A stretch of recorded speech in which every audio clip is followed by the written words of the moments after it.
Michael, Shawn, and the TakeOver legends, where nothing's off limits. Free Agent Radio.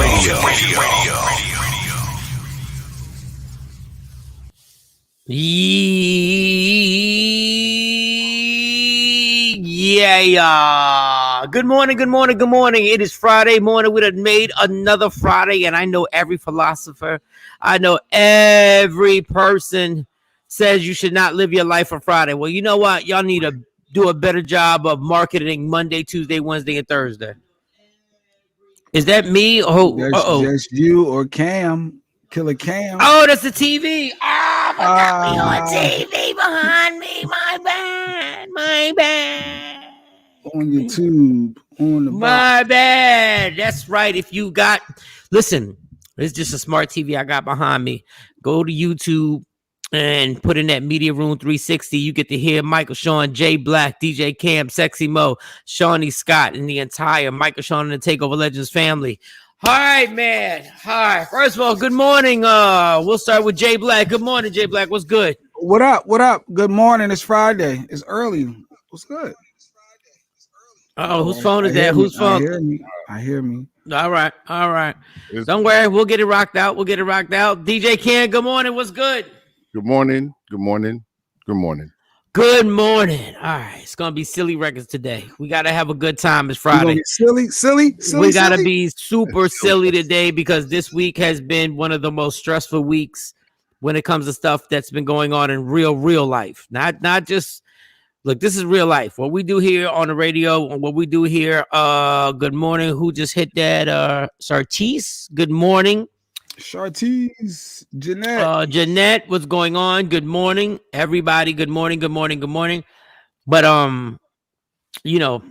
George Floyd, Auntie Wright, the young lady, the 16-year-old who got killed.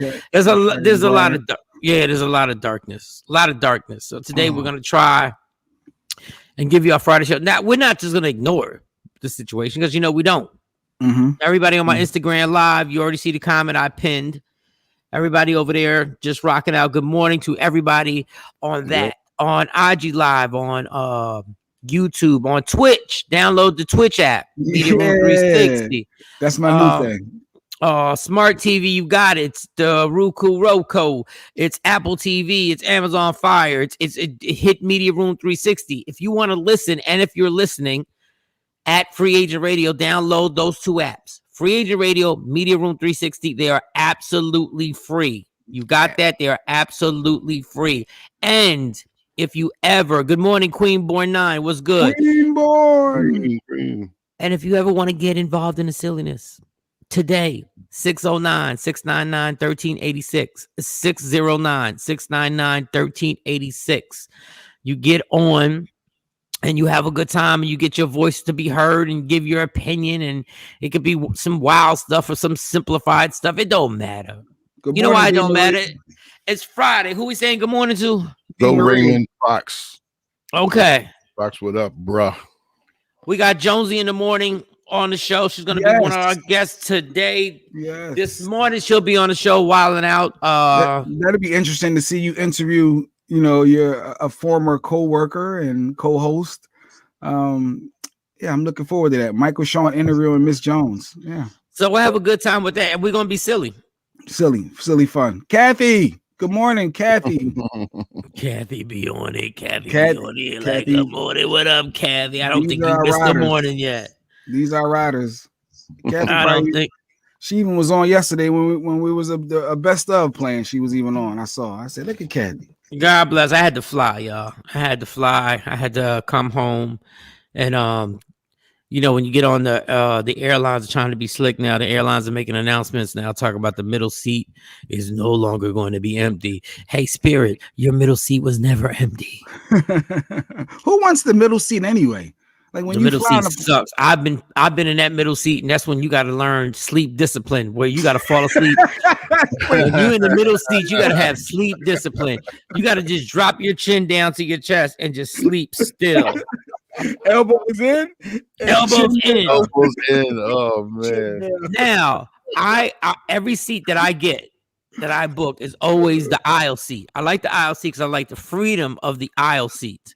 the freedom of being able to get up to use the restroom whenever I want. I ain't got to be like, I got, you got to do the tap. Got to use the bathroom. They go, oh, okay. Oh, this guy. But ain't nothing worse than the person who did it what Jay Black did. Oh, this guy. Yes. Yeah. How many times you gonna keep going to the bathroom? That's why I don't like that aisle seat. Give me the window seat all day. No, I like the aisle seat because I ain't got to ask no permission. I ain't got to tap. I get up when I want. You know how long the window's the seat. Yeah, no, I don't like the window because the window you gotta tap the middle seat, then the middle seat gotta tap the aisle seat, and now it's gotta be a group conversation on how I gotta pee. And then you got two people. Oh, this guy again. Let me shout to Go Ray. 2 hours. Yeah. Let me talk to shout out Go Ray Mode Fox FM. He's listening on Free Agent Radio. Shout out Coach Ab Philly.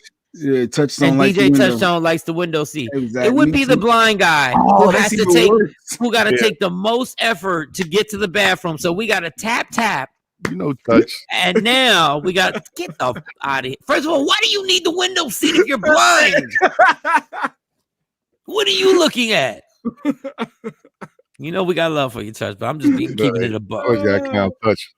That's funny. Touch be in the middle seat. He don't know.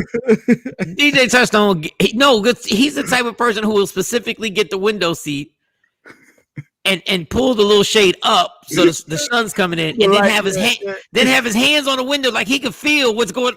You can't feel this. A blind person with the window seat. You're funny. No, I don't mess with no seat except the aisle. I like the aisle seat all the time. When they come with the cart, when they if you want a snack, food, or when I was drinking, you want drinks, but don't the people walking down the aisle, don't they tap your arm sometimes, hit your elbow? That's why you can't you can't sleep inside. Little elbow love. Bam, bump the cart. That's why you gotta. If you're right here, you got to keep your right hand on your cheek, and you got to keep that right there so your head don't float. Because if your head float and you get bumped, that's on you. Everything has a bad point to it. Every seat on the plane. Every seat, it's on you to keep. Because trust me, I've had somebody bumping in my forehead because I sagged out and I was sleeping. And then it hit my face straight on. And I'm like, I want to get mad, but I can't because I went into the zone. I went into the pedestrian zone. People are walking. You crossed the line. Yeah. Facts. In your lane. See, but with the window seat, you also get like that. You can put your little pillow or your headrest and lean on that to get a good, sleep, right? Mm-hmm. Nah, I'm good because they don't even give you pillows no more. So your head is just straight on that hard ass, and now your arm asleep and all that. When you got the windows, seat, I hate the window. First of all, what are you looking at? It's the same cloud. Here comes another cloud. It's good for the takeoff and then the landing. You could see real clear and good pictures for the gram. Good pictures for the gram, dude. I fall asleep. I'm asleep before we ever get in the air. I'm asleep before we ever. I love y'all cats who y'all love sending pictures out, and y'all got what y'all said to take off. Y'all put it on the gram, and comedians would be like off again on another gig. Man, I'm about to hit Detroit. I'm about to hit airport life. Airport life. My new office for the day. I hate the office for the day. Everybody puts that in suckers. Yeah, the office for the day. I hate that one. I hate it. But my office for the day. Is it etiquette with say if you don't have the window seat like I always have, say if you're in the middle but you want to look out and the person closed it, can you say, hey, I need is that etiquette with that? No, who controls the shade? Ain't it the window seat person? Yes, the window seat guy controls it. There's a thing on YouTube, Instagram and YouTube right now where a lady was trying to go to sleep and she had the seat in front of the guy and she tried to close his shade on his window. He was behind her. Split the half and half. But no, it wasn't split. It was officially his window. It was officially his window. Yeah, it was just a white chick trying to be white. Trying to control something. Yeah, just always trying to control something. I'll chop your mother hand off. You don't put your hand back in your shade. Keep playing. I'm gonna lift your shade up too. So you look like you open the window. See, on your IG live, Coach said AB said he'd be pissed when they close the window because he wanted to look out of it. So if you're in the window seat in the middle of the aisle, you looking over, you can see the sunlight. Why do y'all don't do this on train? Yeah, y'all got a window. You still got a window. Mind your window business. Just stick to your window. I request the emergency row at the gate. Get the leg room. See, I like the emergency room, but I don't like the fact that it's like row 14. So when we get off, you still in the have-nots. So you still gotta wait. Wait, or your IG, who's this? What's his name? Drew said, what about when the person farts and wake you up? When you taking a nap? Man, that's part of not being able to afford a private jet. Aisle seat, you might be the hostess and pass the food down to the stewardess. Well, don't call them stewardess. They're flight attendants. Don't reach across. I'm cool with that as the aisle seat. Like, you can be ignorant as the aisle seat person, right, on a plane, and not participate in passing stuff. I think that's rude. Like, if you got the window seat, and instead of the flight attendant having to reach all the way to the window person, just hand it to me. I'll hand it to the middle seat. Teamwork makes the dream work, and you'll get your stuff. I don't want you touching my stuff. Okay, then that's what I was about to say. If you don't want me to touch your stuff, then get up. I'm trying to be nice. You're like the supervisor of the row. The one dude. Oh, go ahead. What'd you say, Cam? No, I'm saying you're like the supervisor of the row. Yeah, like supervise and handle. Yeah, okay. And I take that responsibility seriously. I take that responsibility. That responsibility is serious. Yeah, there we go. It's not even one of those. Oh, it's the emergency exit seats. He taking it seriously just for a regular aisle. Hey, so you be tapping people when it's she's coming by. Do you want anything? You be tapping people. Yes. No, real. Do you know how many times that's going by and nobody tapped me? I said, "You ignorant." They were like, "Nah, I sit in the middle. I'm gonna." The person in the middle has absolutely no responsibilities. Yeah, because he has the least rights. He has no rights. He's a black person in America. Yeah, he is. Yeah. He's the one that's suppressed. That's why, as the aisle representative, the aisle seat representative, this is what I do. That little the little thing for your arm, the armrest, I automatically give it to the person in the middle seat. Wow. I surrender it immediately. Oh, man. Paul said, I hate the person in your row that wants to talk to you the entire flight and you want to sleep. This is why earbuds, and I miss my big headphones, my headphones that were like, they would drown out all the noise. Once I put my earbuds in, whatever conversation you thought we were going to have ain't going to happen. But yeah, don't wake people up though. I mean, if I'm asleep for a reason. You want to be tapping me, talking about, hey, you want any snacks? Like, come on, you can't do that. I'll be trying to be nice. No, don't be nice. So you go snackless, and then when you realize I'm eating that chocolate cupcake that Spirit has, Spirit ain't got much, but they got this Buffy chocolate. It's a cupcake, and it's fantastic, dog. Look at this. The thing is so crazy that you gotta break it down bit by bit. You get a discount on your next flight home. What are you doing? They got the snack. They got this right now. They got the value snack, and the value snack comes with a bunch of stuff in the box. But when I order that chocolate cupcake, the person next to me, when you wake up, you're going to be like, yo, how'd you get that? And I'm going to be like, you were asleep and didn't want me to wake you. You didn't want me to wake you. It was a Flight Etiquette by Michael Shawn. Yeah, Flight Etiquette. No, real talk. And if you see somebody... If you see somebody struggling, men. Oh, with the putting the luggage in the overhead? In the overhead compartment. I'm on my business. Yo, Ken, why can't I get you on this IG? What's going on? You denying me or what you doing? No, like, you know what? What? Let me explain because I'm growing in my technology. I just started doing the Apple Pay. Yeah, I do Apple Pay. All right, let me finish, man. Sorry, my bad. So I never used a code before, so now I got to punch in, a little password thing. It only stays for everything. Yeah. So it's not holding. My joint doesn't stay up, so it's fading. That's weird because I got the Apple Pay. It doesn't make me put the like. Oh. Yeah, I don't know how to take off the once it comes up to keep it up. Okay. You said it don't hold up. Now you got to keep it up. I don't know where my mind is going. Yeah. Damn. I feel like a pause. Yeah, I feel like pause. We need to get the sample from Run DMC.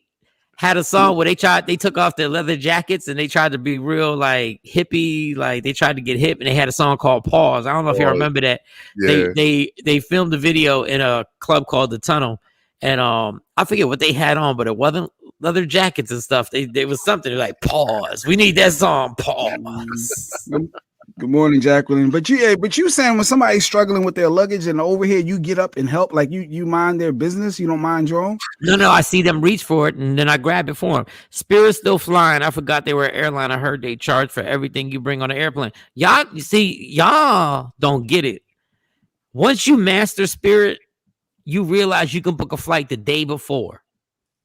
Damn. Once you master the luggage situation and you master the carry-on, yes, they do charge you, but these other airlines have copied Spirit and they start charging you for your seat also. So they've started to do that too. Now Spirit nickels and dimes you do, but you gotta figure out how to beat the nickel and dime. I never get charged for my carry-on, never, because I know exactly how to rock the carry-on. I also know that Spirit employees can be nosy. So when you go to scan your ticket or your phone, always keep your carry-on bag on the shoulder that is away from the Spirit person checking your. I'm on everything I love, dog. I can tell you. Jay would be proud of me. I'm listening. Like, wait, this. So the shoulder that's away from them, you have the person bag on that, so scanning your phone or your ticket. Now, when the flight is crowded, sometimes it can go both ways. There's always that extra, especially in Philly, the Philly airport, you mother. Oh my God. Y'all always trying to be extra. I swear y'all get a bonus. Y'all get a bonus to catch somebody whose carry-on is bigger. Like, can you pull that to the side? Can you go there? And then my joint don't never fit in that little thing. But it shows you that bin, it don't never fit. But it's black. I keep it on the shoulder away from you. And there's a lot of people, so you don't even want to get the ruckus started. You want to keep the line flowing. So make sure you have your stuff together. Number one, don't dig in your pocket for a ticket if you still got a physical ticket. Have that ticket already out. Do everything ready to go. If you have it on your phone, once you get there, your obligation is to put that phone on the scanner. Do everything for them. And Kathy said, because you're adorable. That might have something to do with it. But look, I don't want to bring that up. I don't fall for that. Kathy, thanks, Kathy. Especially when I got a new fresh haircut. Okay, I may have an advantage on these bitches.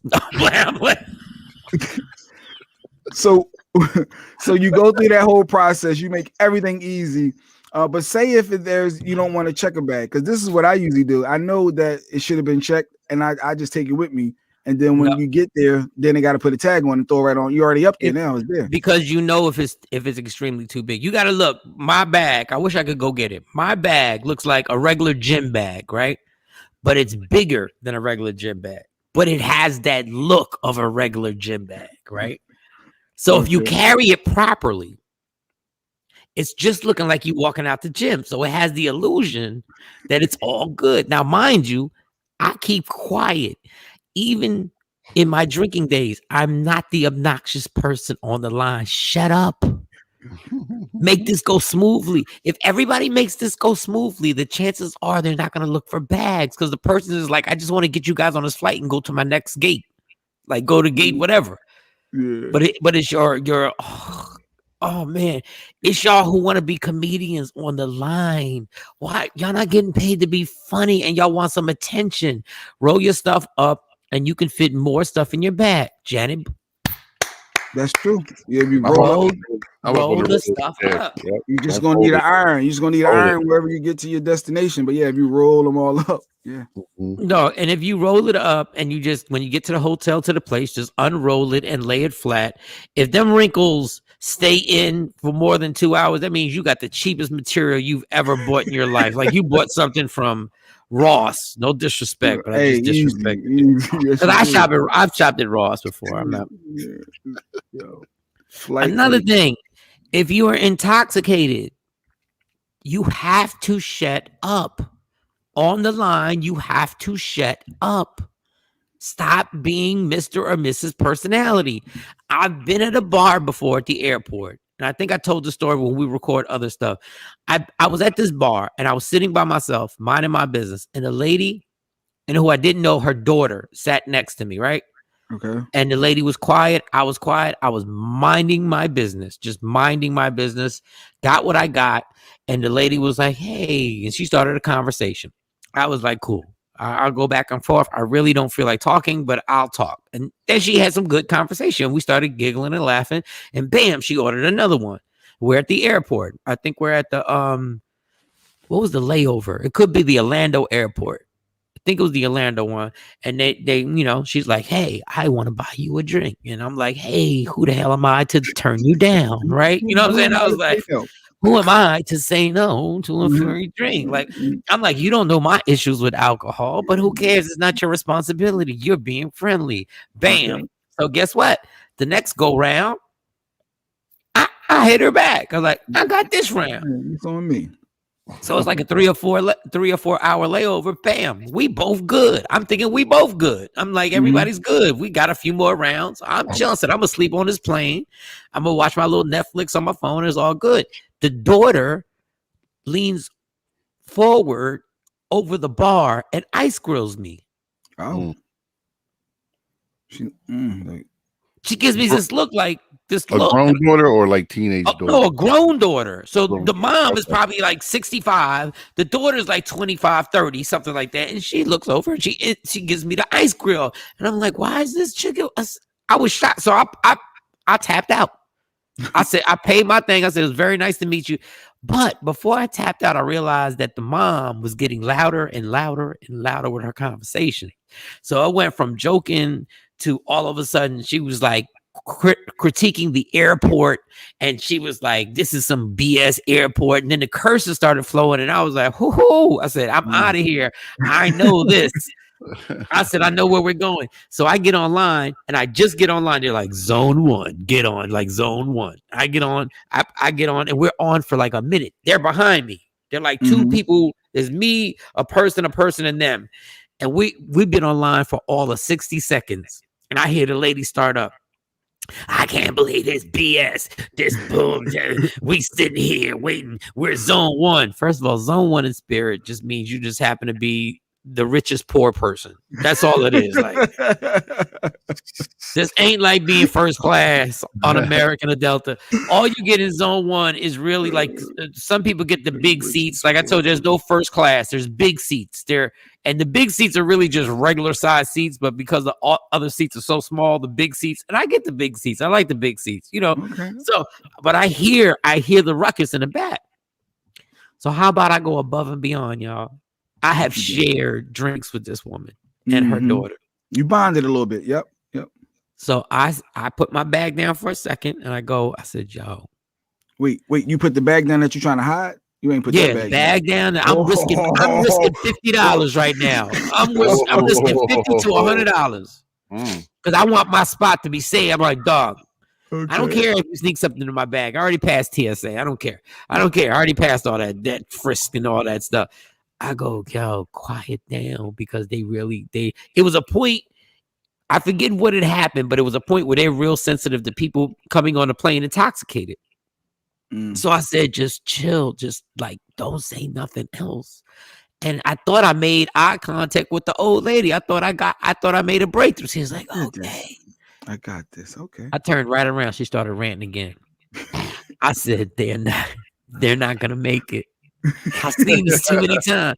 Now, mind you, every time I get a seat, it's either C or D. Those are the aisle seats. C or D. That's what I get. I got 1B in this case, because I never forget, it was the 2 seats in the front. So I'm 1B on the aisle. I hear them coming on. I hear her rant again, and her daughter rolls her eyes at me again. She rolled her eyes at me again like I did something. Like, I didn't know your mom was an alcoholic. I mean, we'd have probably bonded more, but I didn't even know. We got like 4 rows back. Needless to say, before they even make the announcements, they escort these 2 off the airplane. No, they really did. Wow. The flight attendant comes and escorts them both off the airplane. The mom is beefing crazy. Like, the alcohol is fully kicked in now. She is fully on some bull right now.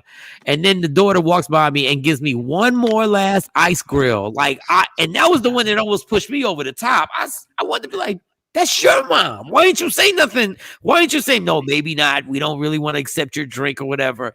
And they scurried them off, and then we took off. And I was like, is every man and woman for themselves? For themselves. I tried. I got to my destination. I don't know how y'all read books. I knew that was the last flight out. Ain't nothing worse than the last flight out, and you ain't on it. So you were an enabler. They called you an enabler. That's what that was. I guess. I thought I was just being nice. Like J Black doesn't even help women when the stuff when the bag comes. What's that thing called? The above compartment. The above head. Overhead. The overhead compartment. Jay don't even help women. They can be old and you don't. I always help. I ain't helping nobody. Such a gentleman. Nope. Mind your business in the day and age we're in. Mind your business. Just mind your business. Dog, passing stuff. Like there'll be families. You ever break up a family where there'll be like 2 seats, and then you'll be the aisle seat, and then it'd be like the father and the daughter, and then you're the aisle seat. Then it's the mom and another kid. Mm-hmm. When they start passing stuff like iPads, I help. I pass. I like a happy community. I thought you were about to say you move your seat. Like they knew they ain't sit together before they got on. Nope, this is my spot. One time they moved. They asked me to move. And you moved? You felt compelled. You couldn't just say no. You say okay. Oh yeah, you too soft. The old lady. It was like, you know what? The soft. You soft. Stand your ground. It's my seat. No, they've been time. I never changed my aisle seat. I always say no, I can't do that. But this one, I was like, oh man, it's like an old lady who can't speak English, and she needs to be next to her daughter who can speak English because can't nobody. And I'm like, damn. They were like, sir, we're wondering, would you switch seats? That's the mom. And she's like, I'm thinking, am I getting conned? Watch this chick be a poet when she sits down. But she's like, and I gave up my seat, and I went from like row 2 to like row 25. And it only pisses me off. It only pisses me off simply because that move would have cost them $100. Yeah, I probably should have charged them $100. Queenborn. Yep, exactly. The problem with the move is not the flight. I don't have a problem with the flight. The reason why I get certain seats is because of when we land. I hate waiting for everybody to get their stuff from the compartment, and cats start fixing their shirts and looking at their wallets for credit cards and turning on their cell phones. If you don't just go, get off. Yeah, that's the worst part. Go and get all that stuff.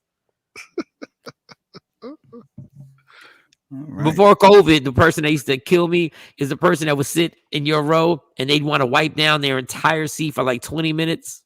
The girl who I used to work with, Lady J, we got on a flight, dog. Yo, she washed the entire seat. Before COVID, I was like, I'm talking wash the entire joint down with wipies. Pulled out her I'm talking about under the seat was wiping stuff. And I was like, what are you doing? Dog, you're not going to get rid of these germs. You know, a plane is full of germs. Like, it's just full of germs. It's just what she wiped it down. Then when COVID happened, I was like, maybe I was the dumbass. Maybe I should have been wiping my seat like that. So that is my Friday flight protocol. Taking a flight, being a passenger, being a proper passenger on Free Agent Radio. And flying sucks. But anyway, I haven't flown in a private jet, so I guess private jets would be a total different animal. Mm-hmm. But I wouldn't know how to act like that. Like I'd be super late then. I remember one time I was interviewing Kevin Hart. He was in Dallas and he was doing a fitness thing, and the white lady kept bothering him and was like, we got a flight. And Kevin was like, yeah, but I know Mike Shawn, so we're going to keep doing this interview. And she was like, yeah, but we got a flight at 3:00. And Kevin said the most gangster thing ever. Kevin looked at the white lady and said, you think they're going to leave me? Wow. And I said, oh, he got a point.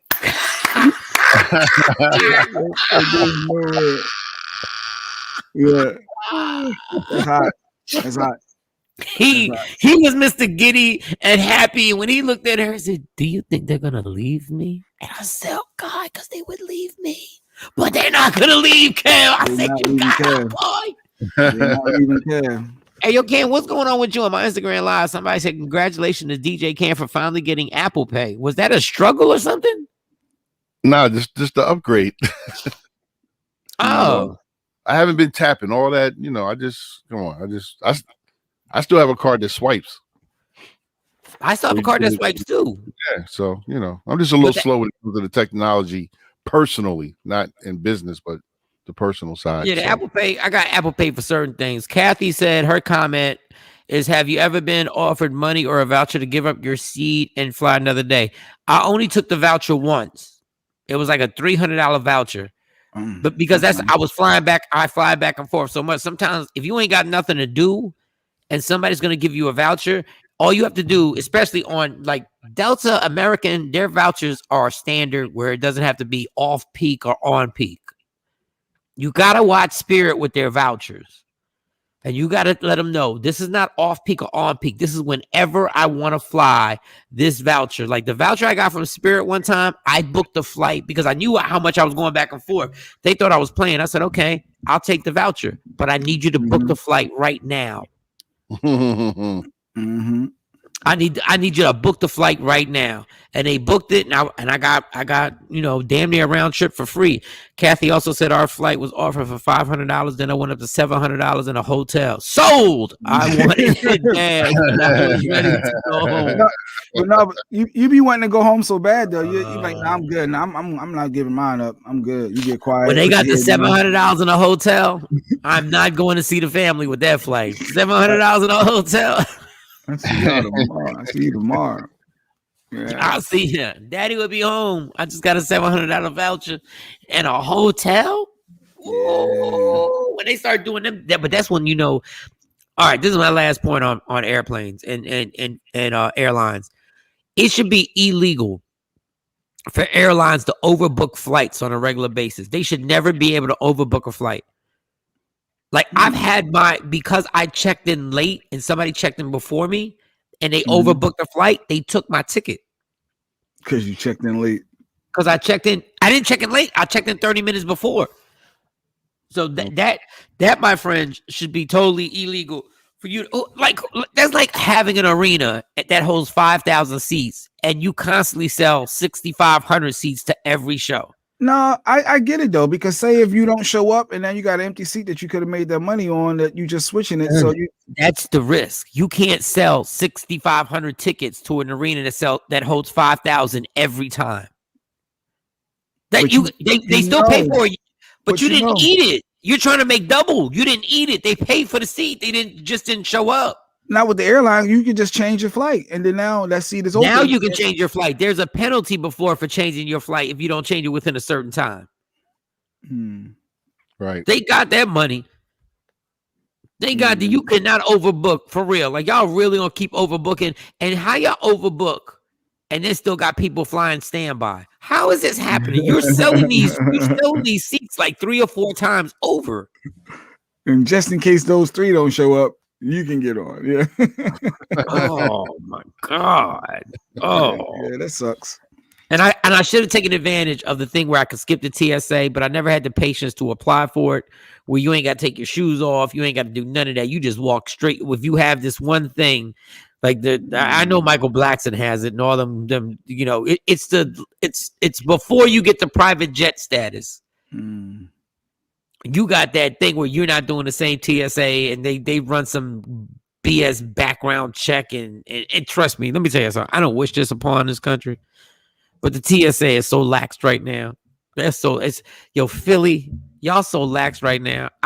Man, listen, I'm not even gonna jinx myself. I don't incriminate yourself either. What you about to say? Yeah, I don't with this. I don't carry a bunch of stuff, but y'all be lax as hell. And you should be, but I think. Honestly, I think the whole TSA thing stopping terrorism was BS, because wasn't nobody just going look after all the bad stuff happened.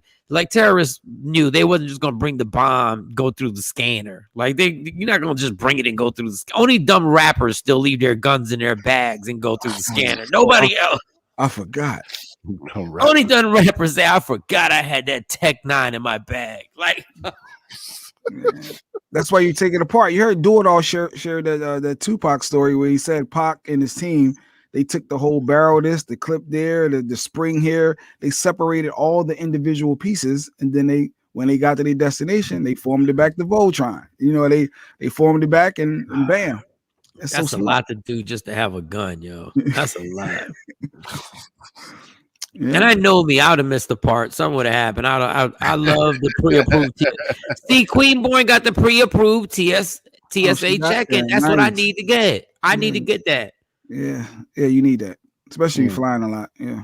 Now, and then Action said Clear Pass. That's when you get the looks for the line people. Yeah, the Clear Pass, you can skip the line. But the Clear Pass is only worth it at certain airports. Not every airport has the Clear Pass. Now, the Clear Pass was crucial at the LAX. Now, that airport, I got there 2 hours before my flight, and I knew I was missing it. But I had the Clear Pass. Mm-hmm. But Philly don't honor nothing. They don't have the Clear Pass in Philly. Philly wants you to sit in that TSA so them non-important people could be important. I put my arm out. Don't go by me. Hold up, Playboy. I'm already here. No. Yeah, slow down. No. You don't understand. The Clear, when you have the Clear, they have staff members. And there's a line. You can't put your arm out. There's a line outside your line. And they take you directly there. Dog, it is the best. What did I tell you about America being based on people being better than other people?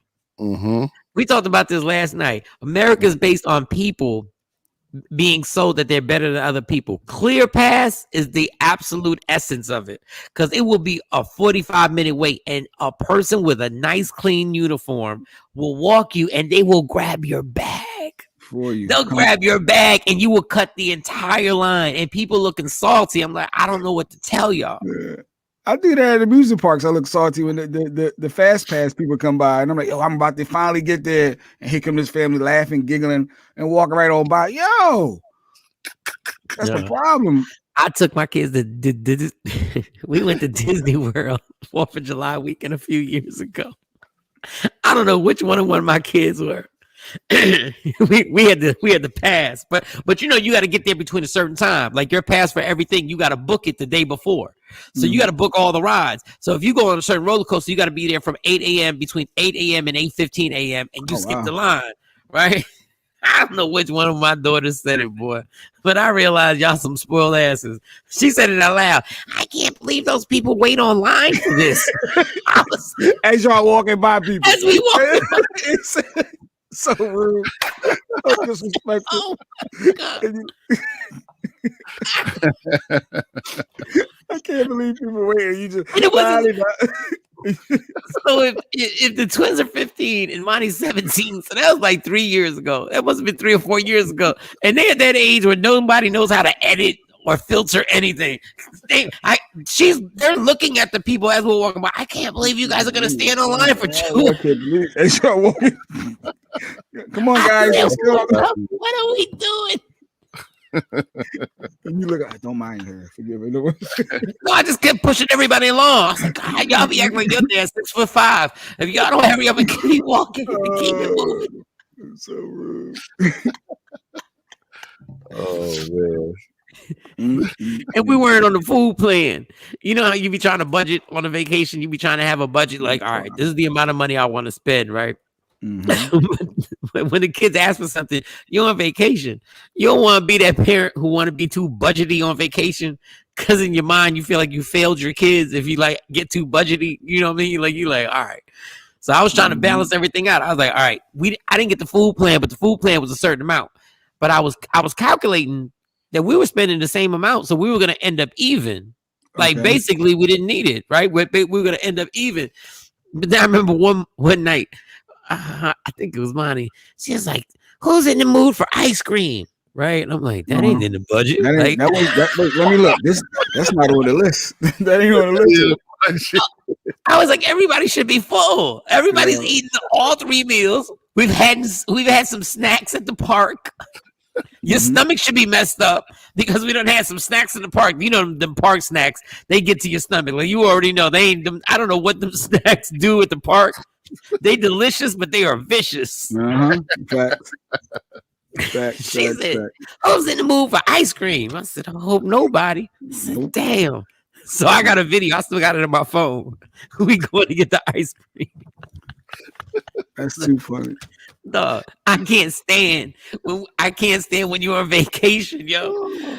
If you're on Instagram Live right now, my live, you can always download that. You can see the comment, Media Room 316. You can see Cam because you can't see Cam on here because Cam put Apple Pay on his iPhone and cannot be on our IG Live. Which I don't understand. But good morning, CEO Nafis. I saw you, Nafis. Yeah. But I have Apple Pay. You don't have an iPhone, so you wouldn't know. No, but I have Apple Pay. I'm talking about Jay. Jay wouldn't understand. Specifically me, this is right? Bigger than you, Jay. This is way bigger than you. All right, guy. Yeah. Go ahead with your iPhone. So there was something. What was I saying when we was at the park? There was something else that happened. So that wasn't in the budget. Your kids stunting on people. You got the ice cream. You know what I can't stand? I can't stand when you in the park, right? And you in Disney World, you in the park, and everybody wants like a Mickey Mouse T-shirt because you know how outrageous the prices are for the damn T-shirts. You know it's a guaranteed 50, and that ain't even for Mickey. That's for Daffy or Donald. That's no main character, yo. It's like Sleeping Beauty or whatever. It ain't even no main character. Like it's absolutely ridiculous. And they're like, we want shirts. And then mom ain't no better because mom be in there like she be looking at the shirts and she holds them up, and once she holds them up and puts them like on the chest of the child, you already know it's purchased. Like put it down. You want to smack it out of her hand? Like what are you doing? It's done. We're gonna spend $300 on 3 T-shirts. I ordered it. I just ordered it offline. I got it. It'll be home by the time we get home. We good. Let me get them $10 versions of the same shirt. So we can go to the mall, our local mall, and get them for $10.99. I'm telling you. Here I go. Here I go feeling guilty. Don't be budgety. Don't be budgety. They don't come to Disney World often, and we should just go ahead and let's go. Take that debit card out. When you take that debit card out your wallet, you be hurt. You be like, oh God, this is not part of the budget. Mm-hmm. God, you have this wanted ice cream and T-shirts. Jesus. You're funny. If it wasn't for that ice cream and T-shirt. Yeah, if I would have been my dad, well, no, I shouldn't say that because my dad wasn't like that. But if I had any type of spine, I'd be like, listen, y'all either getting T-shirts or y'all getting ice cream. Which one means the most? Dog, and we spent all this money to go to Disney World on 4th of July. So I said, we're going to 4th of July Disney World. The fireworks are going to be sick. I said, I done did it. I done made this happen. It's going to be crazy. And we're sitting and we're by the castle and it starts pouring down rain. Do you know how mad I was? That's the worst. On 4th of July. God, on any day except 4th of July. Any day with Disney and it rains, or any theme park when you're spending that much bread and it's raining. And I tried to keep them out there and make them troop it out. I was like, no, we're going to be good. We're going to be good. It's like hair is all soaking wet. The rain about to stop. Hold on, just keep going. The rain going to stop. My nipples is popping out my T-shirt. My nipples is popping out the T-shirt. What are we doing? The kids are looking like that. It's not that big a deal. Let's go back to the hotel. Hold up. This rain is going to pass. I'm going to check. I'm going to check my phone. I checked my phone. It said rain for the next 25 days. I said, damn it, Noah. Yeah. No, Kathy said you got a budget for a funnel cake. Yeah. I have never, ever purchased a funnel cake and ate the whole thing ever. It is the most waste of money. I've never seen somebody eat an entire funnel cake. But you see that powder everywhere. That powder's on everybody's fingers for the next 2 years. For the next 2 years, you have funnel cake powder on you. That's why I don't even bite into it. Go ahead. Go waste my money. Go ahead. Everybody, funnel cake. We're going to get the funnel cake. And the funnel cake line is always 10 minutes and there's no pass. You can't cut the line on funnel cake. You got to sit there like everybody else.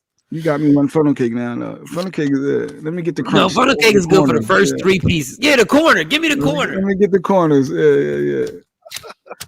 Funny. Damn scam with the funnel cake. Kiss my ass with the funnel. In Disney World, like it's different, but Six Flags don't get me on funnel cake. I'm like, kiss my ass with that funnel cake. The funnel cake don't even be popping. It just be regular popping.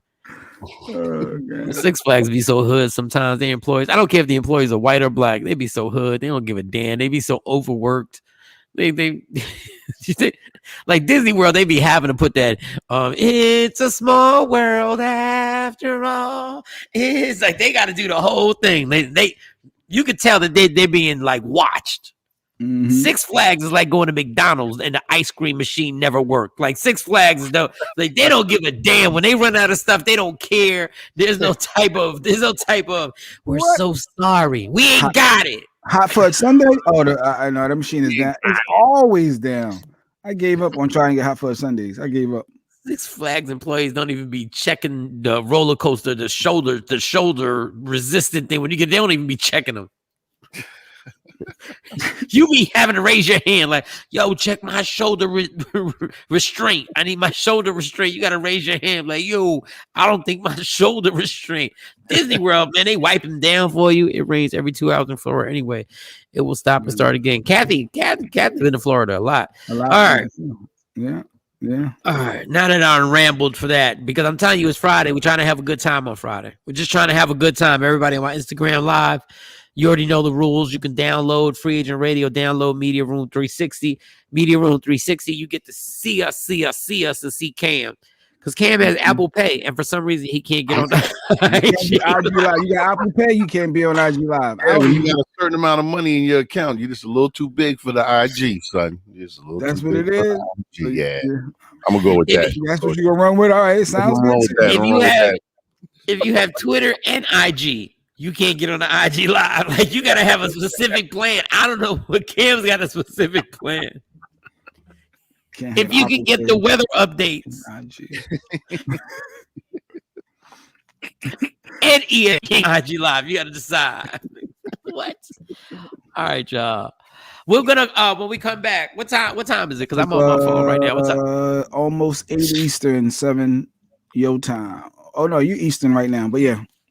Stacy Mitchell said, "Good morning, Kings. Thank you for calling me. Good morning. Good morning. I always feel awkward when somebody calls me King, but I got to get your thoughts on Shock G passing or Humpty Hump, which like having somebody die. Man, Digital Underground. Damn. Humpty Dance. I get around.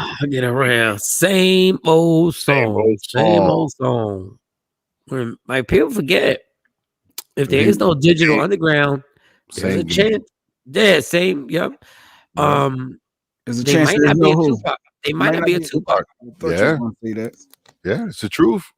I mean, they were a big part of putting Tupac on. Yes. And listen, if there's no Queen Latifah, you don't know if there's a Naughty by Nature.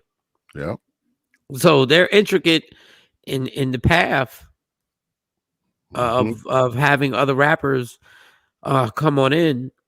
What? You know, there's no Andre Harrell. They might not be. I'm not saying these people wouldn't have found a way to succeed. I'm not saying they could have been another avenue that they could have, succeeded in.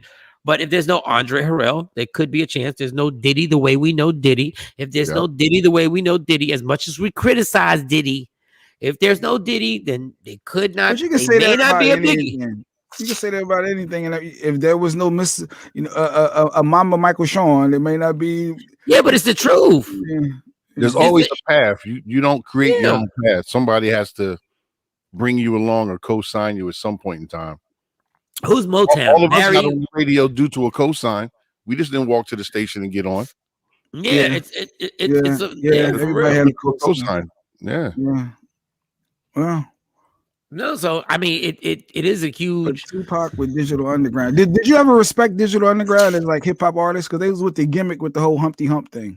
You ever respect them for hip hop? No, I actually did respect them because that track was hard. Like people who listen to Humpty Hump, their music was dope, and it was different. Yeah, but people listen to Humpty Hump and listen to the instrumental. It's one of the hardest tracks. Tupac. I clown around, hanging around. Did you really think Humpty Hump was somebody different? I know I did growing up. I thought for a second I did. For a second I really did. I did. Yeah. Like he got me for a second. It's just like I didn't know in the beginning that Biggie was the same two people on that song. Who is this? Warning? Yeah. I didn't even know with the guy on the phone. I was just so into the story. No, wasn't that? No, that was. I Puff. didn't.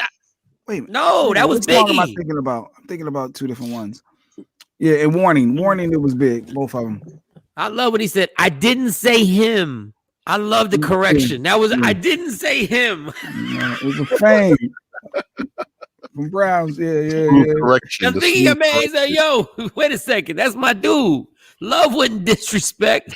He came back and said, "Hey, I didn't say him." He was clocking minor figures. Heard you blowing up. He had to correct himself. That was brilliant. But then, but I tell you what, I tell you, it tells you, you know, people getting older. When all our contemporaries are passing away, we start 57. Oh, Mike, he wasn't old. Yeah, like 57 when we were kids. Yeah, we thought that was death. It was death. Oh God. When we heard somebody when we were 15 or 16 and somebody said they 57. That's because we were 15 and 16. That's the mindset. No, 57 is different now in the last 15 years. When Jay-Z said 40 is the new 30, that's when things started changing. 57, when a parent was 57 in 1997, we was like, let me hug you because you're not going to be here too much longer. You know what? Yeah, dude.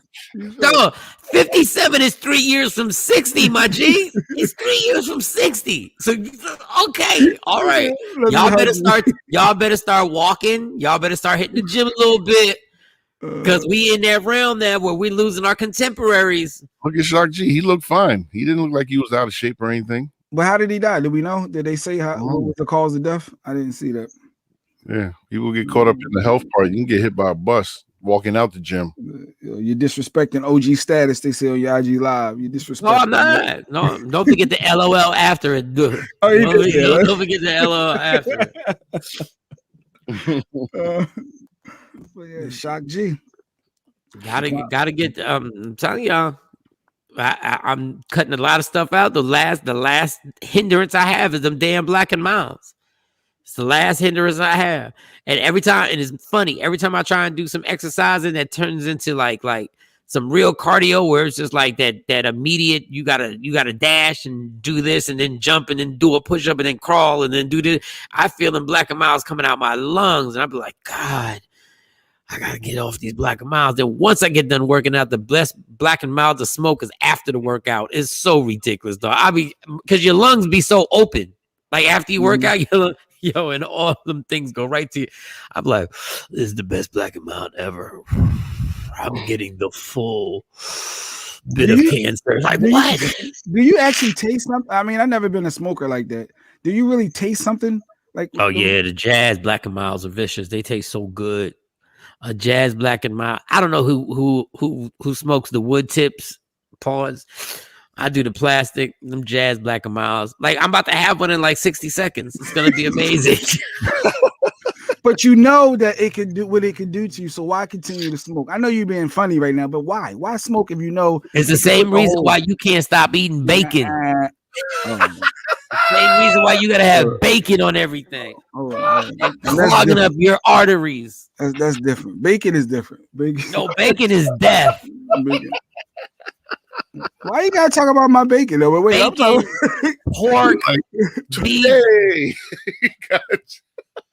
Dog, our diet in Black and Hispanic. Let me tell you, the Hispanic culture, just like y'all, will devour the entire pig. And if you really think about it, it's really nasty. It's really nasty, y'all. Yeah. And I still, and let me tell you something. It is so hard because they have trained us. And let me tell you something. Who likes ribs? Oh man, oh my God. No pork on the fork. I have really cut back. You know what used to be my favorite thing? A fried pork chop. Oh, I love pork chops. I used to love pork chops. My God, I used to love pork chops. Rooted to the, but it's disgusting if you think about it. What does the rooted to the tutor mean? What is that? From the front to the back. From the front to the back, eat the whole pig. From the tail to the nose.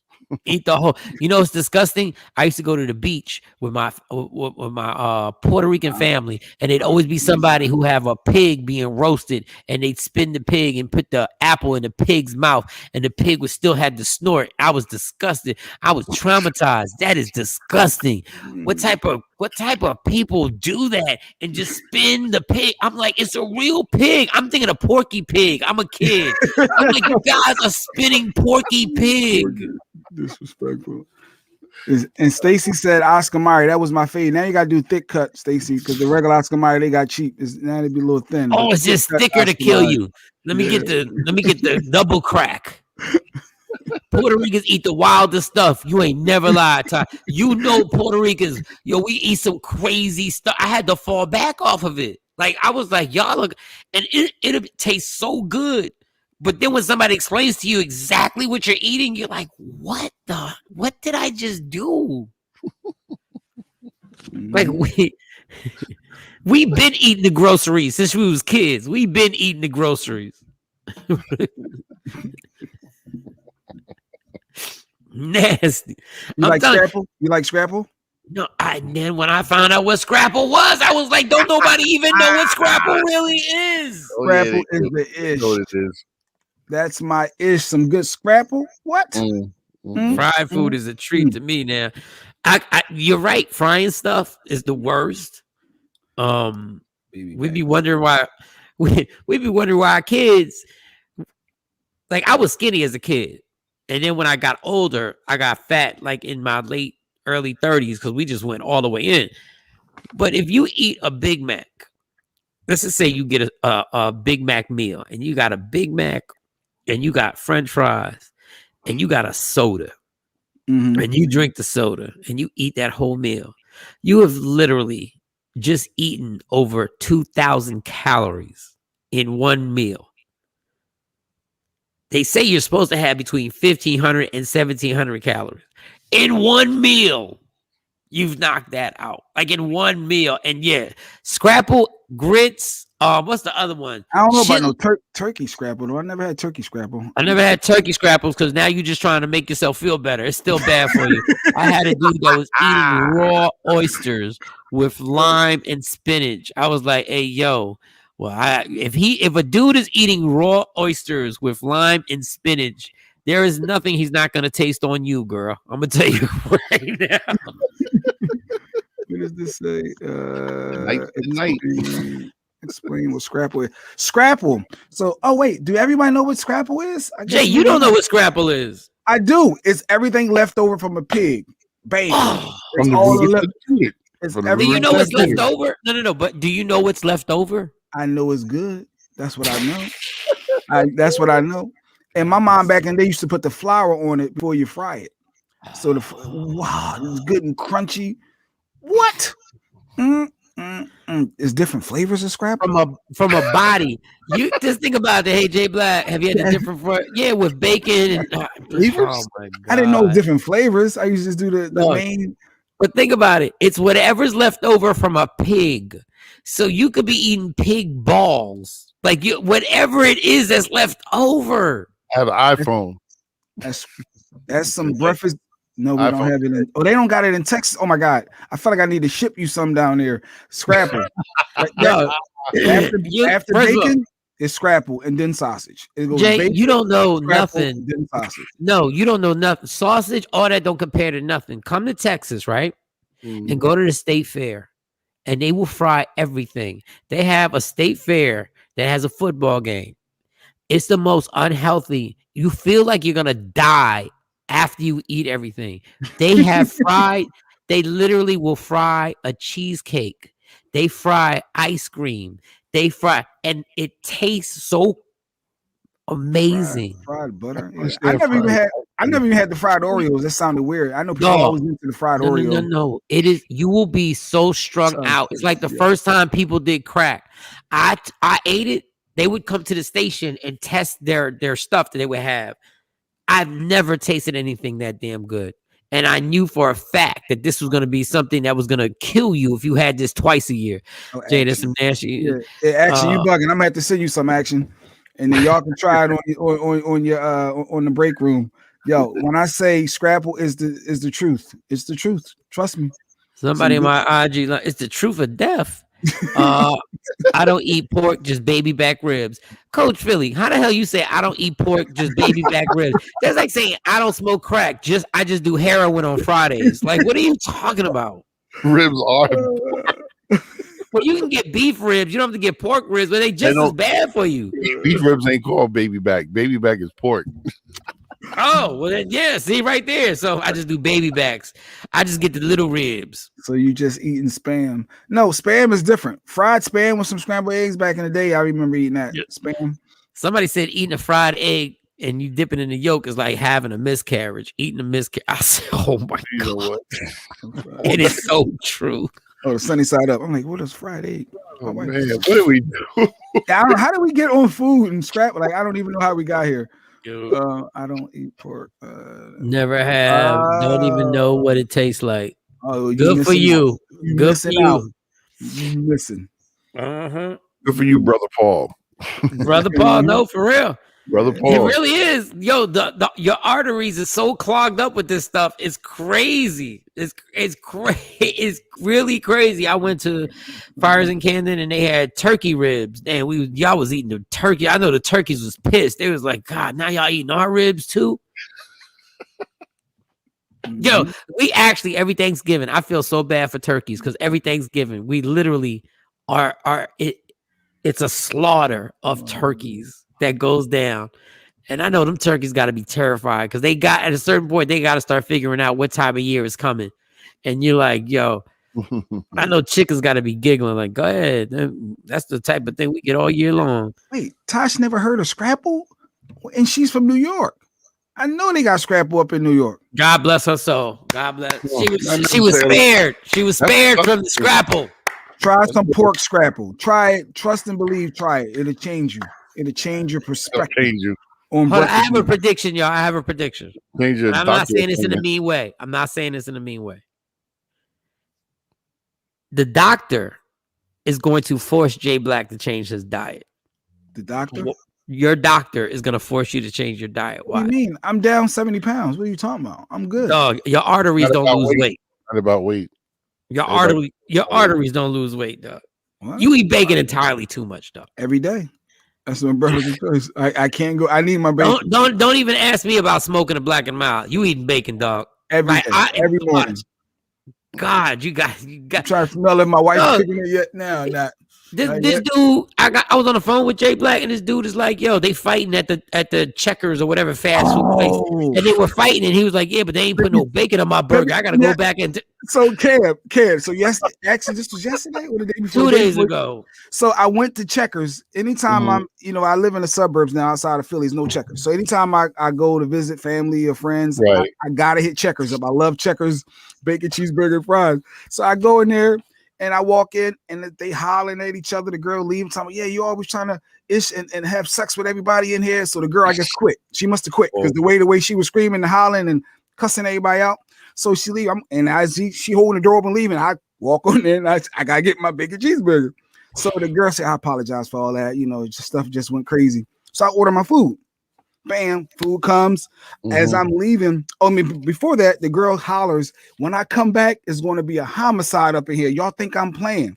So I knew I had a window before the homicide happened. I could get my food. He gonna risk his life for the bacon. For the bacon. And then be out. I knew I had a window because she was still, whoever she was talking to, setting up the homicide. They wasn't here yet. So I said, let me hurry up and get my order in. So the girl apologized. I get my order. And then as I leave to go to the car, I sit in my car and take that first bite and notice there's no bacon on it. Oh. And it was at that point I said, how much time do I have left on this hourglass? To go back and get the bacon. So what do you think I did? I went back. I got the bacon. But this is what's crazy. As I go back in, the cashier is no longer there. She's fist fighting another girl in the back, and they going through the back room, leaving. So the cook come up and apologize to me. Hey, sorry. I said, my G, I just need a bacon on my burger, but I don't want to give this back to you because I'm greedy. So I want to keep this one. So I need you to make me another one with bacon, and I'm good. So now I'm looking at the two girls fighting in the back. I know the homicide on the way. I just want my bacon. So the dude hurry up and make the burger, and he gave me a slushie for the inconvenience. So I was like, I got just add the icing on the death. Add the icing, yo. With this bacon, let me get you a slushie with 6,000 grams of sugar. Yo, I knew I had a window, so I got all my stuff, and I hightailed it out. I said, I don't know what's gonna happen. What's next? But then when he had 2 employees left that was still working. My God. I needed my bacon. That's funny, Mike. Yeah, that was a true story that literally just happened. I didn't see anything on the news about the homicide, so I don't know if she came back, right? But he knew there was potential that a homicide was going, and he's like, you know what?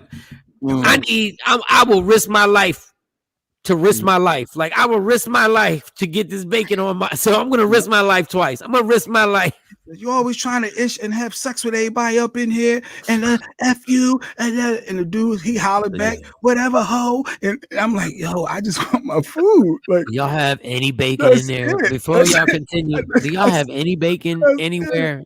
Hey, I'll put it on my burger myself. Can y'all just show me where the bacon is? That's a true story. The hood, Philly, and Checkers. Checkers, if y'all know, y'all might not even know who Checkers is in Texas. They got Checkers out in Texas?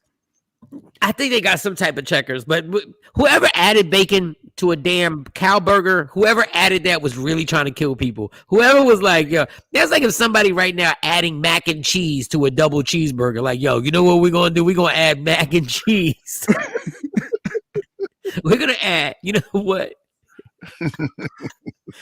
It's like when McDonald's created the McRib. Like, we're really going to put boneless ribs in a sandwich. Who wonders why cats' hearts are just not? I know people's hearts, our hearts got to be so mad at us. Like, oh, what do y'all think? Mm-hmm. Like, I think our hearts really know we only got for so much time left, but y'all keep playing. Y'all go ahead. Your heart's like, go ahead, go back for that bacon. Go. And then you're gonna need that thing to your throat to talk. Hey, I'm Michael Shawn. I'm Michael Shawn. I saw them commercials growing up. I'm Michael Shawn. I'm still gonna be alive. I didn't always talk like this. But I gotta go to the funeral of my friend who went back for extra bacon. A double cheeseburger and a life insurance policy. You can get a double cheeseburger and a life insurance policy. For real. I'll wait. Yeah, they got Checkers. He said they got Checkers now.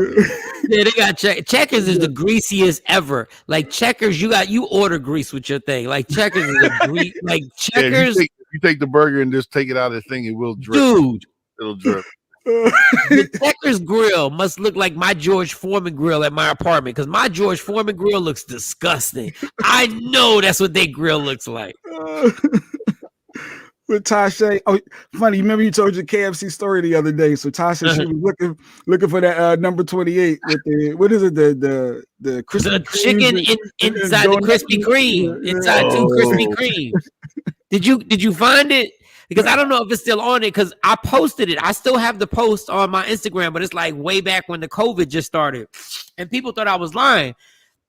Dog, that was some amazing, disgusting thing at the same time. That was tasty. So we should take. Are you going to do a? You got it. Is it just me? No, because I still don't have my intro. I got to go to A-Stat. I want the intro to be official so we can get the intro, and then we got Jonesy. How much time we got before Jonesy? Miss Jones. Michael Shawn is going to interview Miss Jones. I'm bugged out by this. I like this. So in 15 minutes, you should be. Yeah, I need a break before I interview Jones. I got questions. You got questions. I would say she a handful. She 7 handfuls. I like Whataburger.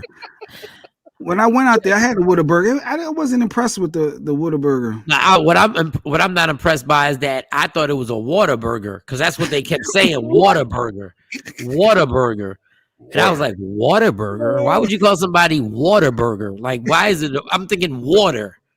And then I saw the sign. I said, oh, what a burger. I said, oh, they're not bad. They got some burgers out there that, it's not bad. I mean, look, for me, it's just a matter of choice. I'll take a Whopper with cheese. If we're going to get unhealthy, my favorite burger is a Whopper with cheese. Like a Whopper with cheese to me is delightful, people. Like if you really want to go in, even though Burger King fries ain't what they should be, And Burger King fries have always slacked. I don't know after all these years why y'all couldn't upgrade the fries. So sometimes I got to go get some onion rings. Could y'all get curly fries? Okay. On fast food, I had on fast food. Okay. McDonald's is the king. McDonald's is the king because McDonald's is the biggest name. Okay. You can't F with McDonald's when it comes to the name recognition. You can't name it. But not all their burgers aren't even real meat. What do you mean? Quarter pound. When they advertised the quarter pounder, they said quarter pounder, the burger with real meat. Like they advertised it as if that was the meat. But the rest of the burger, I was like, well, what about the rest of the burger? So besides all that, you got fries. The McDonald's fries when they're hot are tremendous. That's the best one. Okay. And I think they're only tremendous simply because they oversalt them. Because I used to work there, and when they showed you how to put the salt on those fries, that was ridiculous. But they oversalt them, they got the fries. Right? You worked at McDonald's. I didn't know that. I worked at McDonald's. I worked at Burger King, and a few other places. EQ. Wendy's, to me, has the best fast food burgers. Oh, about to say fries. They change up the salt fries. But Wendy's burgers to me are absolute. I can eat 2 of any one of their burgers. Like if I really let myself go. The Wendy's burgers are amazing. Now, if you want to mess with White Castle, somebody said White Castle. A lot of y'all don't know White Castle, the little burgers. Y'all can eat White Castle if you want, and they are delicious when you eat them. They come out. You have no choice but to have a bad stomach after you eat like 12 White Castle burgers. Yeah, you got to be a certain type of person to eat that. You see what Stacy said? Stacy said, nope, Chick-fil-A fries are the truth. My only issue with Chick-fil-A fries, they are really good. They never have any bag fries. That irritates my soul. You're supposed to have bag fries. It's supposed to it's a waste of money. Out. But there is never. It's a waste of money. They smart. It's a waste of money having the bags. It's a waste of money. The Baconator. Yeah, the Baconator. Wendy's. Every burger on Wendy's that I've never had a bad burger at Wendy's ever. And the Baconator is disgusting, but it's great. Like you already know what mood I'm in. If you see me at a drive-thru and I order a Baconator, you know I am in the I don't give up mood. Like I don't care about diets. I don't care about responsibility. Give me a Baconator and give me a little cheeseburger, a little single one for the ride so I can eat that till I get home. I didn't want to eat. No onions on the Castle burger. I need onions on everything, dog. Whopper with cheese, Wendy's burgers. The one that nobody's ever going to eat ever again, because I think KFC took it off, the chicken in the middle of them Krispy Kreme buns. Dylan, Pizza Hut pizza with everything on it. Your Wingstop fries, what do you think of those? They're cool. I'm not a huge Wingstop. I get sick of wings after a while. Like after 3 of them, I'm like, I'm over it. But I know people love wings. I know they love Wingstop. Yeah, I'm over it after like 3 or 4 wings. I'm like, all right, I'm good. It's like, I don't know. But they love them. Pizza Hut with everything on it. Thick. God, that's good stuff, boy. I gotta be sure I don't order this stuff. I can't order this stuff today. I'm doing so good. And a slab of ribs. Let me tell you something. A slab of some thick ass ribs. The ribs that really, when you, not the fake, they just fall off the bone. I'm talking when you pull it to grab your rib, the bone just comes out. I'm talking about you can just take a fork and eat the slab of ribs and just pull them apart. That is crazy. I went looking for a KFC donut sandwich. They didn't have it. They have one at TGI Fridays. Well, TGI Fridays ain't the original ones, but damn it, try it. I hope you bought it and tried it. It is the most obnoxious thing ever created. I'm telling you. I only ordered it once. Oh, but that was delicious. That was greatness, man. That was so damn good. God. You know, there's another thing because I'm a fat dude at heart. Like I really am. Like I would love, you know what I love? I love pouring the syrup on IHOP pancakes when you buy a bunch of I almost cursed, Joe. When you pour the syrup on the pancake and the pancakes cover the whole plate and you just pour in the syrup and then you lift up a pancake so you can pour a little so it's in between the pancakes so you start getting it. So now you got a sandwich full of pancakes with syrup in the middle and you start cutting that bad boy. I will smack that out of you. You fantasizing right now. I see. Don't even talk to me when I'm cutting the pancakes. Leave me alone. And you got some eggs on the side, so you grabbing little eggs, you eating whatever eggs, and you setting up your toast because you got your toast. And I order French fries with everything at IHOP, no matter what it is. I could order porridge. Give me a bowl of porridge and a side of French fries. Porridge. I want French fries with everything, son. Porridge. Oh, I went to IHOP by myself when I first got to Texas because there was an IHOP down the street. I went by myself. I know I ate like 4,000 calories. I said, yo, I'm here by myself. I ain't got nothing else to do. I had my cell phone and I had food. Yeah, that hot syrup, boy. Listen. Oh, don't get me into my kid mode and give me some hot chocolate with that. We'll get some hot chocolate and make sure there's a lot of whipped cream because I don't want it to die down into the hot chocolate. I want to eat some of that whipped cream. Fat kid at heart, huh? See, that's what they do. It put weight on you. Like that. Hot syrup. No, they said that McDonald's and the international McDonald's, like in Germany and overseas, they got the real apple pies because McDonald's stopped making the real apple pies. Yeah, because of the calories, and they were saying our kids they were just out of shape. I was like, damn, let the kids choose. Let them choose. I don't even like apple pies, but boy, when they were hot and I saw somebody eat them, it made me want it because I don't like apples like that. But overseas, they got the real apple pies. When they break that bad boy open and apples are just a dripping. You would think, how is apples? Shouldn't it be healthy? But all right, that's our fast food critique right now. The chubby Mike critique. It's the chubby Mike. I like the thin Domino's because you can eat like 2 pies with the thin. Oh wait, we got a picture of Mike right there with the hot syrup. look at the chubby Mike right there. That's IHOP. That's IHOP right there, y'all. That's IHOP right there. Look at the chubby Mike. For those people who think I'm lying, that's it, right?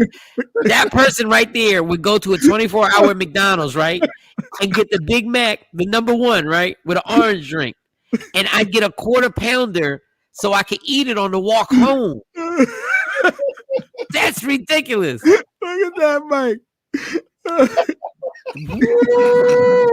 Hold on, don't make me send my picture of Jay Black. What? No, Jay Black look crazy. He's at a barbecue sitting on the side. Jay Black sent the picture. Yo, I never knew Jay Black got that big. I ain't got it. Nope. I don't know what you're talking about. Jay Black look wild. It don't look like at least you recognize me on that picture. Like it's me. Jay Black got a picture that I can't even believe that I allowed him to get there. You ain't tell me. That I ain't say, Jay, yo, chill. Like, put it down. Congrats, man, for keeping it up. Oh, thank you, Stacy. Yeah, once you start, like, DJ Khaled's cousin. I wasn't his cousin. I was DJ Khaled's uncle. I was the oldest. I was the one. And you don't even notice it until you notice it. They serve beer at McDonald's in Germany. See, internationally, they just got it on us. I don't know why we be. Thank you. But McDonald's should. I don't understand why McDonald's wouldn't have beer. If Fridays can have beer, why can't McDonald's have beer? Like, I don't even get it. Like, we get bougie on stuff. Like, just go ahead. Like they said, Chuck E. Cheese sells alcohol now. Yeah, you should. No parent wants to be around all them damn kids sober. No kid wants to be Chuck E. Cheese around all them damn kids sober. No, I don't care how much you love kids. Chuck E. Cheese is one of the most irritating places to be ever. After 10 minutes, you want to get out of there. You're like, oh my God. It smells like feet. Kids just wilding out. Not feet. Little boys smelling nasty, all sweaty. Everybody's sweaty, running around. They all in them nasty balls and everything like that. Then a kid steps on your kid's face and you want to beat the kid up and you can't. Hey, you know what? Y'all need to have a bar in here so we can all calm down. Mm-hmm. Mm-hmm. All of a sudden, after 3 double shots, you're like, you know what? This ain't too bad. As a matter of fact, I'm going to start coming to Chuck E. Cheese without the kids. I'm just going to pop up in here. without the kids. Coming to Chuck E. Cheese to go get a beer. Let's go to Chuck E. Cheese. Chuck E. Cheese ain't got no beer. Don't pay Mike no mind. They ain't got no beer. No, they do have Chuck E. Cheese that have alcohol. Google it for real. You serious? Yes. Wow. I promise we did this story that Chuck E. Cheese was gonna sell beer. Of course. Any place that listen, y'all, this is gonna sound horrible. Any place that there's a lot of kids needs to sell alcohol. Like the zoo. The zoo ain't nothing but a jail for animals, but the zoo needs alcohol. Anything with a lot of kids. Yo, why do you think Six Flags and all them Disney World, they sell alcohol? Trust me, if I could have snuck one in front of, if my kids didn't know I could have snuck a beer, I'd be like, man, listen. Man, I was lit. Chuck E. Cheese. Yeah, see, she had something to drink at Chuck E. Cheese. Yeah, they said yes. Wow, Chuck E. Cheese got a liquor license. Niggas selling food, kids. Wow. Real talk, daycare centers should have bars. No, Drink responsibly. Drink responsibly, right? Drink responsibly. All right, let's take a Black and Mild break. Everybody on the IG Live, y'all should have been downloading Free Agent Radio or Media Room 360 so y'all can watch us. Go to YouTube, put in Media Room 360, and you can watch the show. Because I need my phone, because I can't have a Black and Mild break without scanning through the phone. Tells the zoo got a bar. Oh. Look at Jay. Tell me he looked like Professor Clump. I swear I didn't feel I look like that. I swear. I say, wait, there's no way I was that big. He pointed at the cup like he's still cool. At that liquor, son. Yo, Jay, do you know you couldn't afford anybody? Like, you really thought you could have. I get the first 2 swings off, and that's it. Tired. I used to be too tired after that. Yo, I didn't feel like why you ain't tell me? No, why you ain't tell me? Why you ain't tell me? I'm just mad that you got that. Hold on, why Jay got that cute ass picture? He got his head tilted to the side when he lost the weight. That's right. That's R&B picture. That's R&B. Exactly. I don't know why. I don't think I was around you back then because I would have said something. I'm just dog. Jay was eating candy with Cam. Yo, real talk. Jesus, Jay. All right, we can take that picture down now. We can take that right. Johnny, put that picture back up if you got control of it. Put that picture back up. Oh, the Kanye with Mike. Oh my God. You had to be like 250. No, I was bigger than that. His cat was crazy. He was an offensive lineman. Got the nerve to put my picture up. Talking about IHOP pancakes.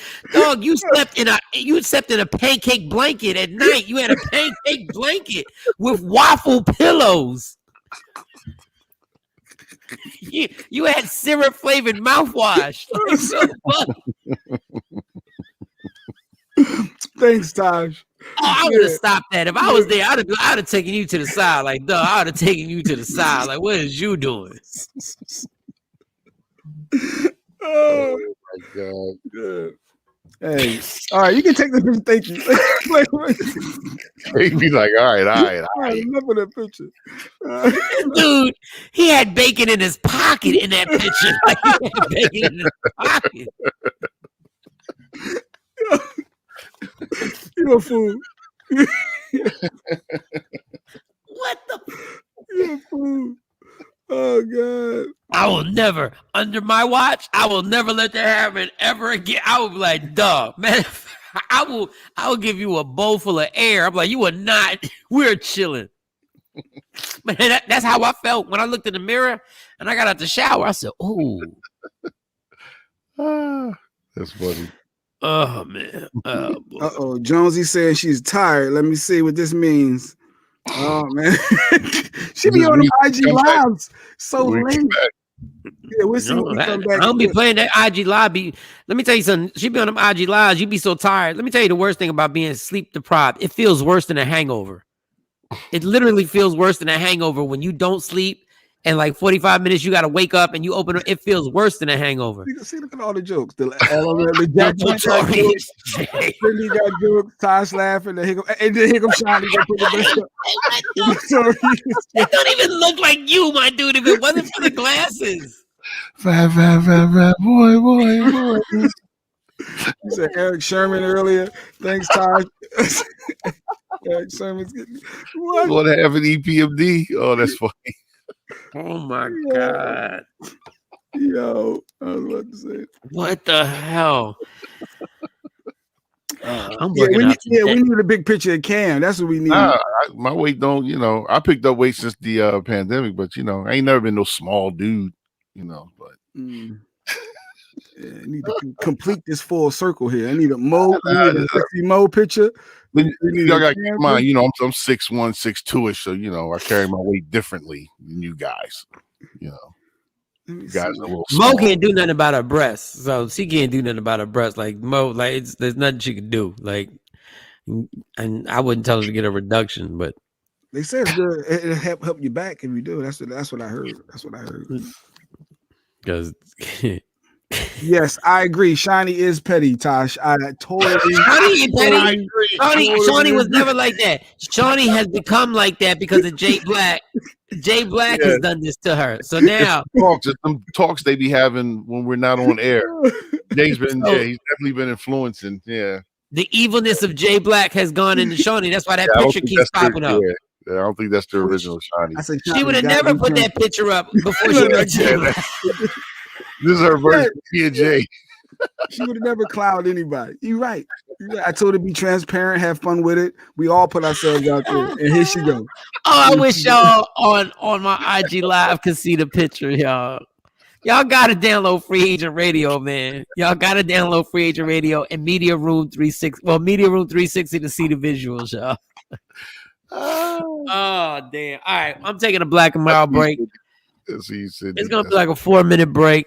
I'm gonna have to shut down my IG Live because I need to scroll through Instagram while I smoke. So, man, y'all funny. All right, it's Michael Shawn on the TakeOver Legends. Give us like 3 to 4 minutes, and we'll be back, and we'll have some more fun and wild out for the rest. It's Friday, y'all. Let's enjoy Friday. Let's get this weekend started correctly. Michael Shawn, Jay Black, DJ Cam, Sexy Mo. Yeah, y'all. What up, y'all? It's Michael Shawn from Michael Shawn and the TakeOver Legends. And just in case you missed the show, check this out. Tupac busting the room. Yo, where's the other bag at? Where's the bag? First time I ever met him, I'm like looking at him.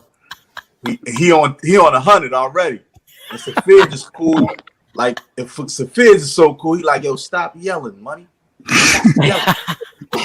It's like the bag is over there. He like, oh, I thought somebody got my bag. That's the bag that got the barrel in it. I'm like, the barrel. I'm just listening. Right. These fools, if you know the Glock, you know that the Glock is all plastic. If you know guns, except the cylinder of the barrel.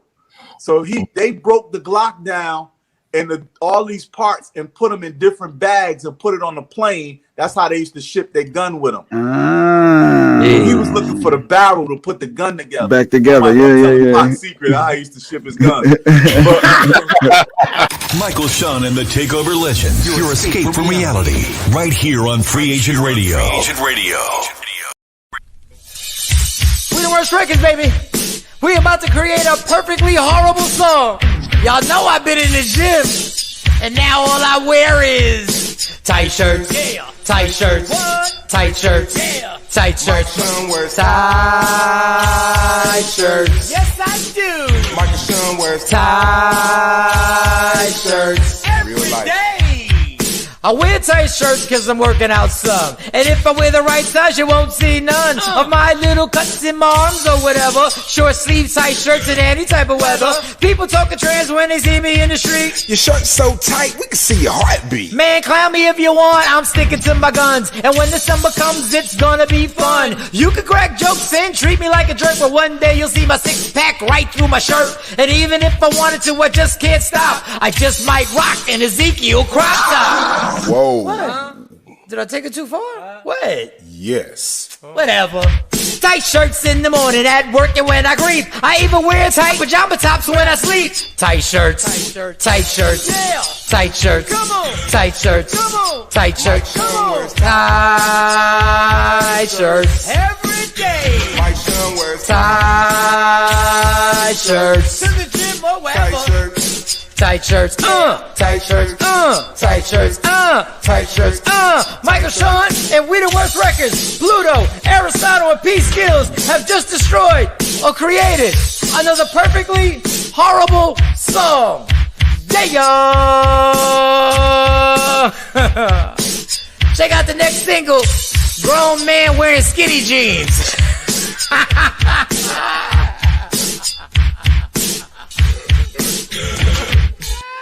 That's it, bro. Mix it up, bro.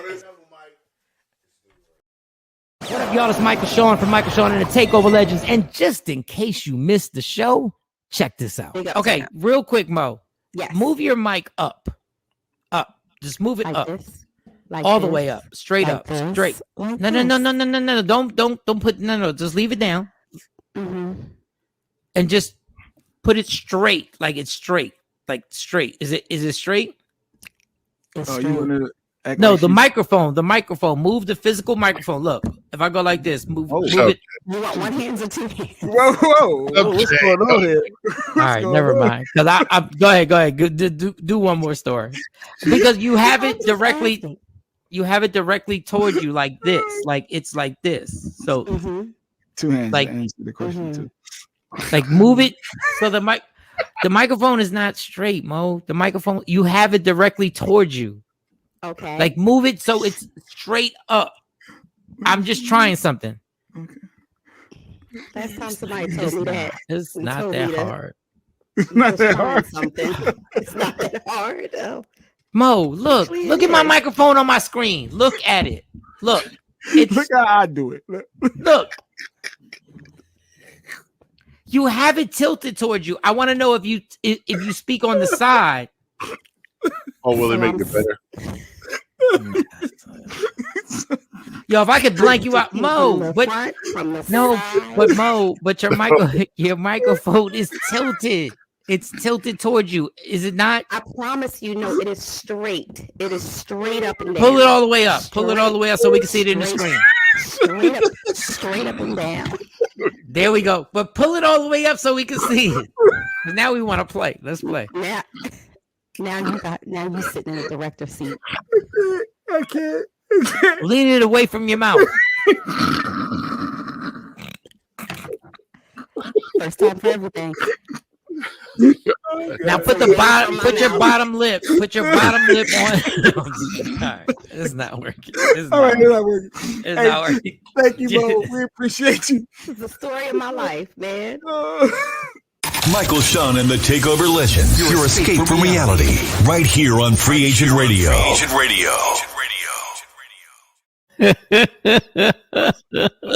Funny. Jay was losing it, yo. Yo, that was Yo, so Michael funny. Shawn and the TakeOver Legends, please send me that clip. Please That was email me. I'm posting that. Yo, we need that. I need that for Free Agent. Oh my god. We need that. That was funny. Yo, I didn't even notice I got the same T-shirt on. Shout to old school. What? Shout to old school cat. Okay.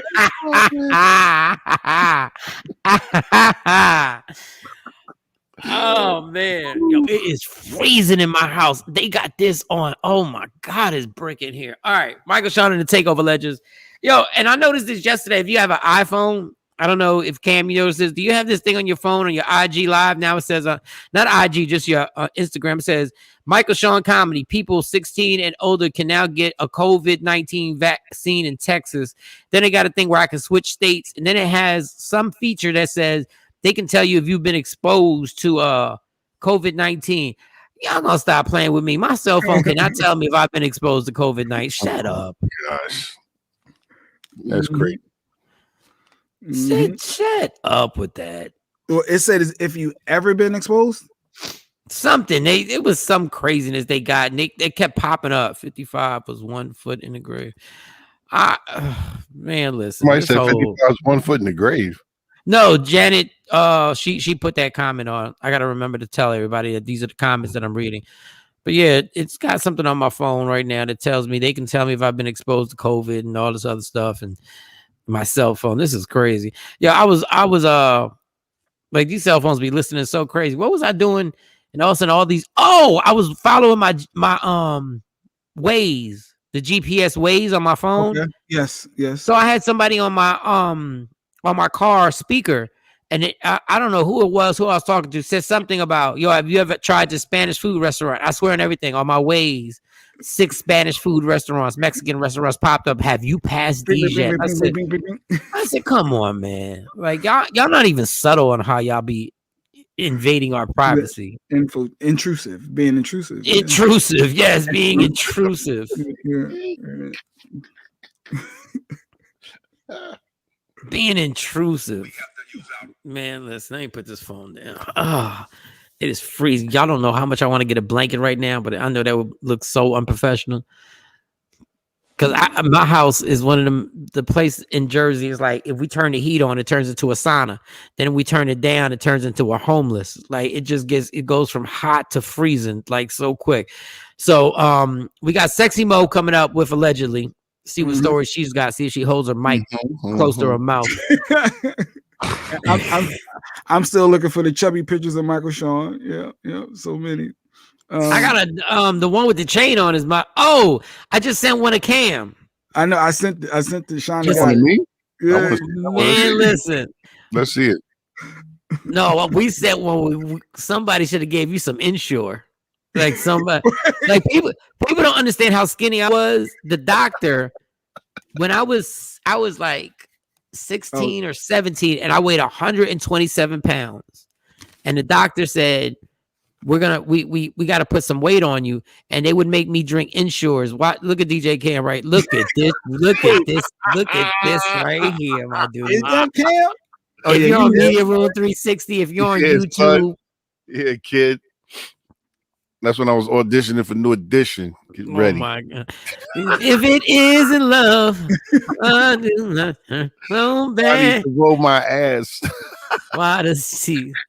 Look at that skinny Cam. Wow. Look at that shit. Yeah, it looked like Beat Street back in the day. Every time I call her line, it goes quick. Every time, Mr. Telephone Man. What's wrong with her? What is that ad? Yo. Yeah, look at the part though. He had the part in the middle of his head. Yeah, like, I had the part had the swerve. You really can't see, but the waves are crazy. I'm really Atlantic City right there on the head. Oh my God. Number waves. Get him a Baconator now, right now. Get him some bacon and some Scrapple. Let's get him some Scrapple. Let's get him some bacon. Wow, 6'2" and 90 pounds. Yeah, that was good. 6'2" and 90 pounds, my dude. In this corner, we have You needed to shoot up chocolate milkshakes. Just wrap it around your arm and just inject it. Like, yo, let me just shoot this. Is that heroin? No, it's chocolate milkshakes. That's too funny. Oh, we gonna find more fat pictures. We gonna find more fat pictures. Yeah. Jay Black, what the hell? Yo, I look bigger than yo. Where did y'all find these pictures? Oh my God. What were the more problems? The notorious. Actually, say notorious Jay. Notorious.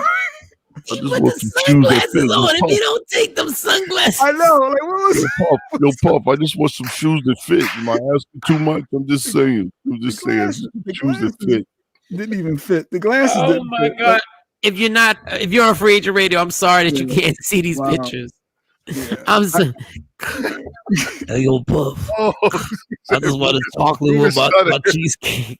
Yo, I'm going. She said, wait, somebody said Ruben Stutter. Okay, Tosh, we going there. Ruben Stutter. I'm Ruben Stutter now. That's what I was definitely doing. It was uncomfortable, my G. Man. What was that all about? Oh God, yo, that's hilarious.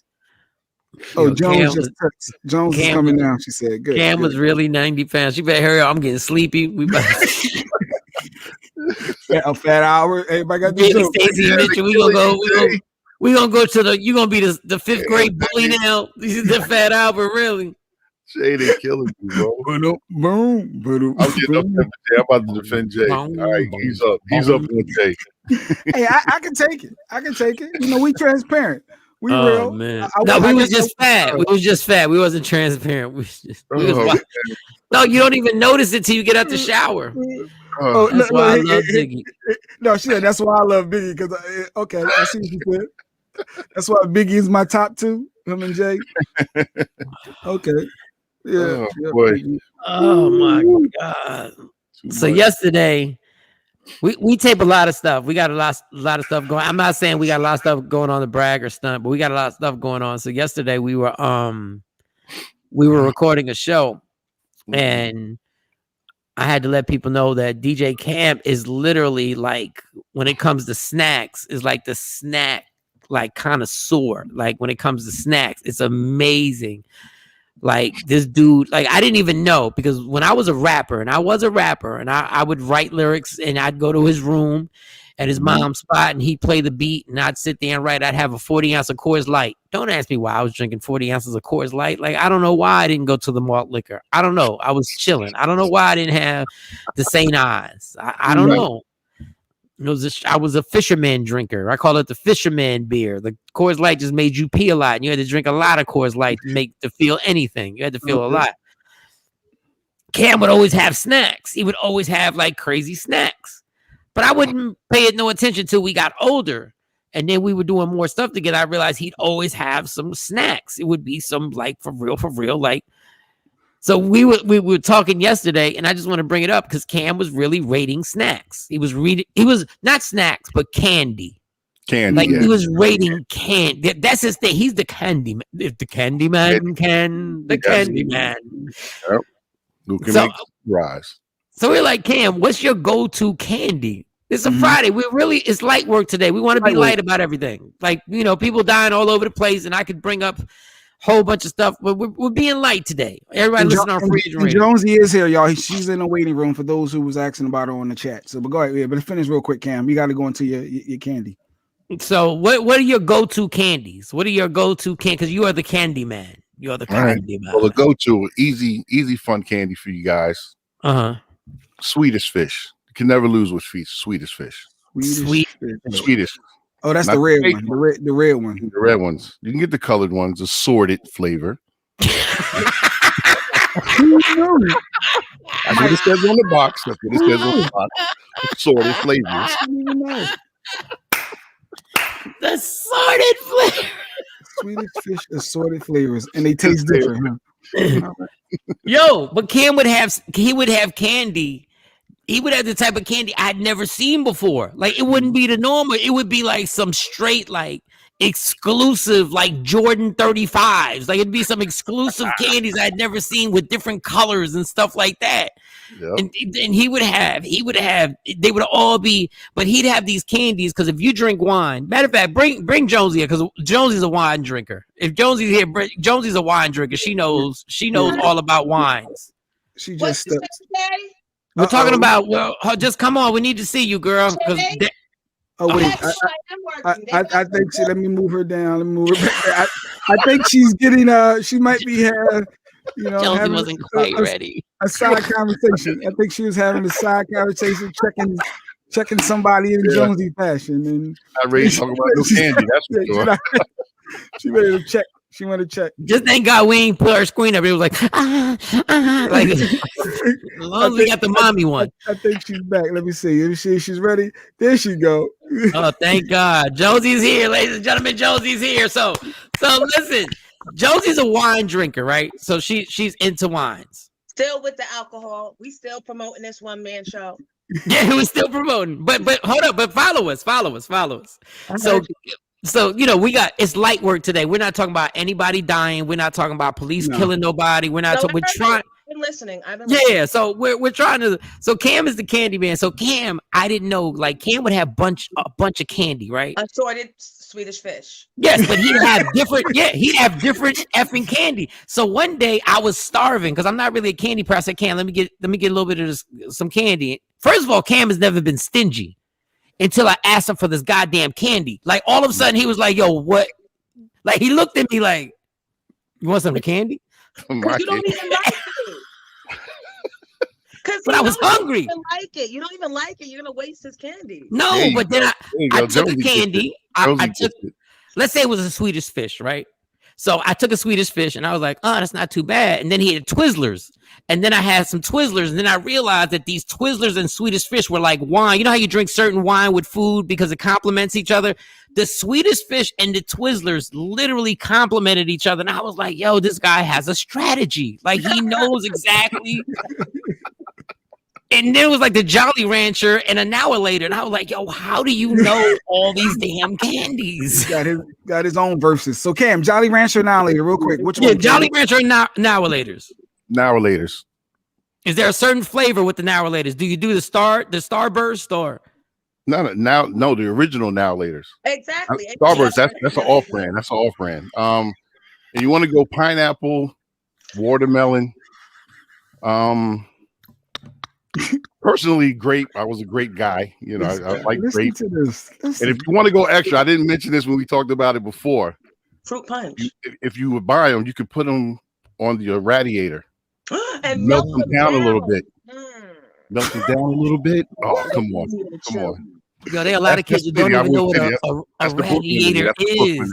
Like I said, radiator. These kids don't even know what a radiator is. This is where the heat, where you lived in apartments where it would be this dinosaur metal contraption that if you touched it, you get a 3rd-degree burn. Yes. And this is what that your skin melts off like a Jolly Rancher or a Now. Yes. Yeah. The fact that you can melt that. We all got to get the description is so on point. Like I am right now. I'm so in the 70s. Right. Yo, you're so right because he would drink it. He would take it all down with a big bottle of Yoo-Hoo. Like wait a minute now. I was a Yoo-Hoo guy. Kool-Aid all day. Yes, you got to stay with the fruit. Got to stay with the fruit. Yeah, gotta stay the theme of things. Cam, we got to get healthy, Cam. We got to get healthy because God, you're gonna get the platinum package of diabetes. We got to get you healthy. I wish I could eat candy the way I used to. I got it in early. I still eat candy. Don't get it messed up, but nothing like I used to. I just can't. Remember big bowls. Big bowls. Which one was the big bowls? You mean the hard candy? Yes, but inside it's gum. Gum. It's like a light pale white pink color. Oh my God. I didn't know that's what they were called. I do remember that. Big bowl. Yeah. Do you remember going to them little? Your mom would be grocery shopping, and you be at that supermarket, and you just need like 5 pennies, and you just put the 5 pennies. But then if you had a nickel, you get the big fat. Did he freeze? Like overly paused, but they'd be the balls that come out, and you just have them in your. So you had no idea how broke you really were, and why would your mom try to front? Like all I'm asking for is pennies and a nickel. Like I know we're not doing good, but I know you got pennies and a nickel in your purse. Yeah, you know what I think it was? They got so used to the automatic no for every fucking thing. After a while, it didn't even matter. It just was no. And I'm like, why? Because if I give you this, you're going to ask for something else. Okay. Jonesy, don't you find yourself doing that? Like that automatic no as a parent, I do the same thing, and I'm like, no, and my kid said I just asked for a hug. I'm like, hug. Okay, yeah, I got that. I'm good. That doesn't cost anything. That doesn't cost anything. I was like, that was my dad. My dad said no to everything. I'd be like, education, no. What? I'm just trying to read. All right, we got Josie on here. Miss Jones reunion. It's on there. Episode 12, YouTube, doing very well. She also has a situation with Queen's Flip that they do. Me and Mrs. Jones. And if you don't catch her on that, which you should catch her on all that. If you don't catch her on that, you can catch her on IG Live at 1 a.m. to 5 a.m. Every night. Overnight? Overnight. You do overnights live? I thought it would be pre-recorded. Don't listen to them. I love the love. When you've been away for as long as I've been away with nothing but children, you too would be on live any chance you got.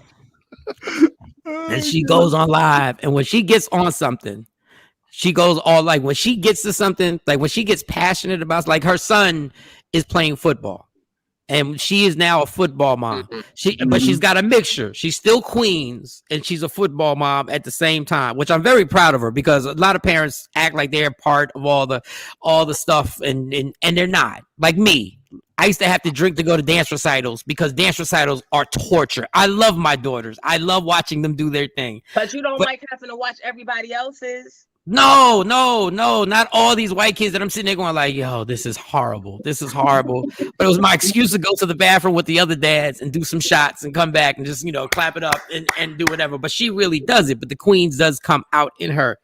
How are you? I never even knew. Like, I think of all the years we were on Hot 97 and in Philadelphia, right? Mhm. When you have the first child, when you have your first son, and you start becoming a mom, because no guy is ever going to understand this. When does the transformation come when you start telling yourself, what did I get myself into? Like, this is real. An hour after the baby's here.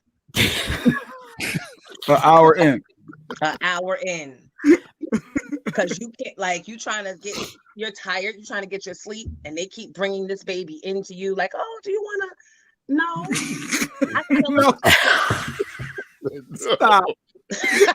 It ain't my problem yet. Y'all still got a job to do. my insurance paid for you to watch him until at least 3 days. So I knew I wasn't over my head. I started creating situations for backup, like grandma, nanny, that would keep them alive, but give me freedom. Did you breastfeed? I did for like 1 hour. I tried it. That's it. I tried it. Just didn't work. And here's the thing. Ow. She tried breastfeeding for an hour. Have y'all tried it?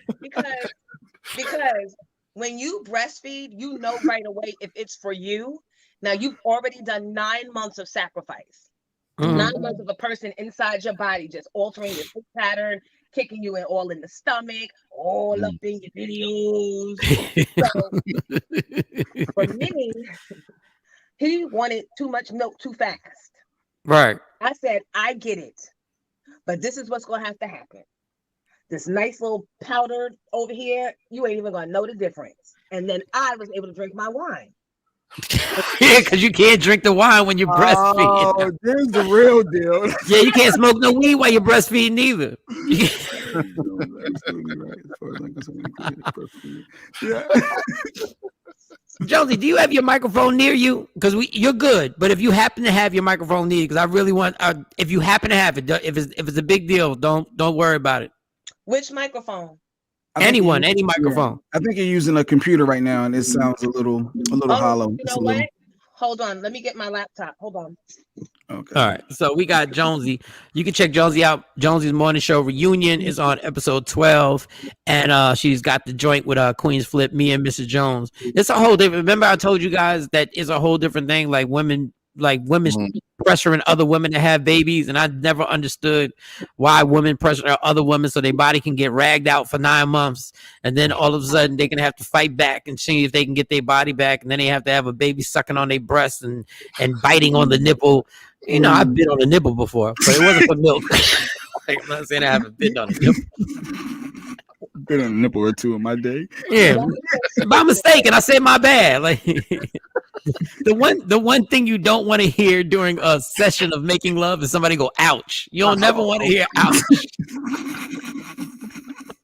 Oh, sorry. Yo, my bad on that. My bad. I got a little carried away. Sorry about that. Ouch. Oops. I didn't mean All right, that. so I'm hanging up here to go on here. Okay. You gonna hang up and come back. All right. Yeah, so come back. Wait. Come back to me. What time is it, y'all? On time, because I need a black and mild break. All right, they have to raise it. All right, so back to Cam Snacks. Mhm. Candy. I just want to get back to the candy because I really feel, and we're gonna keep this on with Jonesy because we're gonna keep it lighthearted and have fun with her. I really feel that Kit Kat, if I was Kit Kat, and I said this last night, if I was Kit Kat, I would really have beef with Twix on how they came out. And they tried to jack Kit Kat for what they were really about.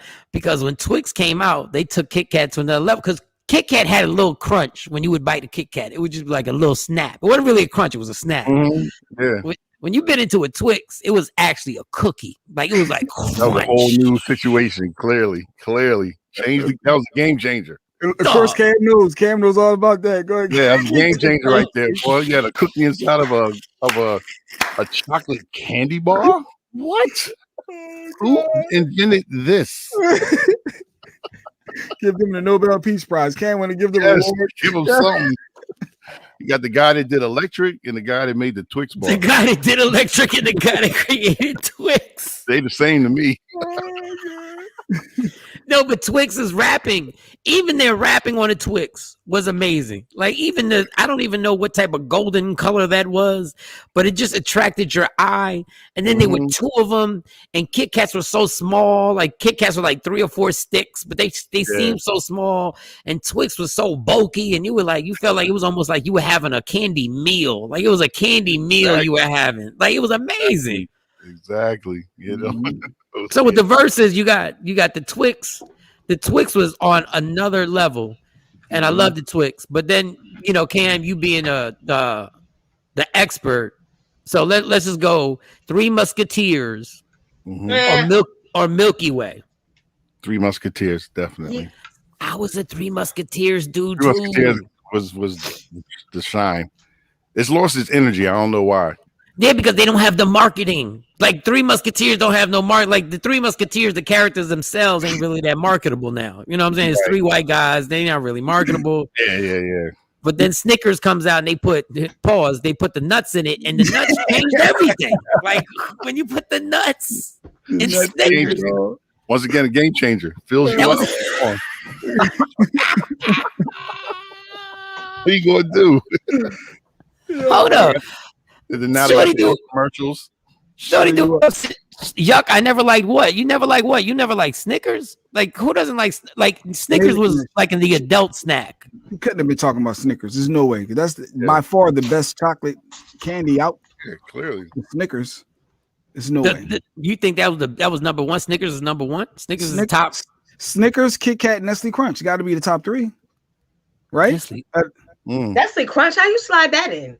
Yeah, Nestle Crunch. I like Nestle Crunch just the way it was shaped. It seemed like you were having a lot of candy, like because it was like that rectangular. It looked like a lot, but it was so thin. Oh, she don't like Milky Way. You don't like Milky Way? Okay, all right. Well, yeah. Well, Milky Way's a classic. You can't really Milky Way gets too chocolatey, but the Snickers changed that whole thing. But then Jay Black said that was his top. But then also when we were talking yesterday, he forgot. He said the peanut M&Ms. Peanut M&Ms are like. That's a game changer. It's royalty. Yeah, it's royalty. I love when we keep saying game changer for candy. I love how important we've made this. This is great. The yellow package. I did not want a regular M&M ever again after the ones came out with peanuts. Regular M&Ms were a waste of time. Total waste of time. They shouldn't even be able to call themselves M&Ms, really. Yeah. No, but M&Ms was like the young people one. M&Ms were for the kids. Peanut M&Ms became adult. And I never ate peanut M&Ms until I saw my dad. And my dad would eat peanut M&Ms in his bed, right? And he would open the bag and literally would just turn the bag over and we all thought my dad was going to choke and die. Like my mom would say it all the time. Like, Miguel, you're going to choke and die. You pour all of them in his mouth? All of them in his mouth. My mom said she would sleep next to him. She could hear the peanut M&Ms banging up against his teeth. And he would just like, say, Miguel, you're going to die. You're going to choke.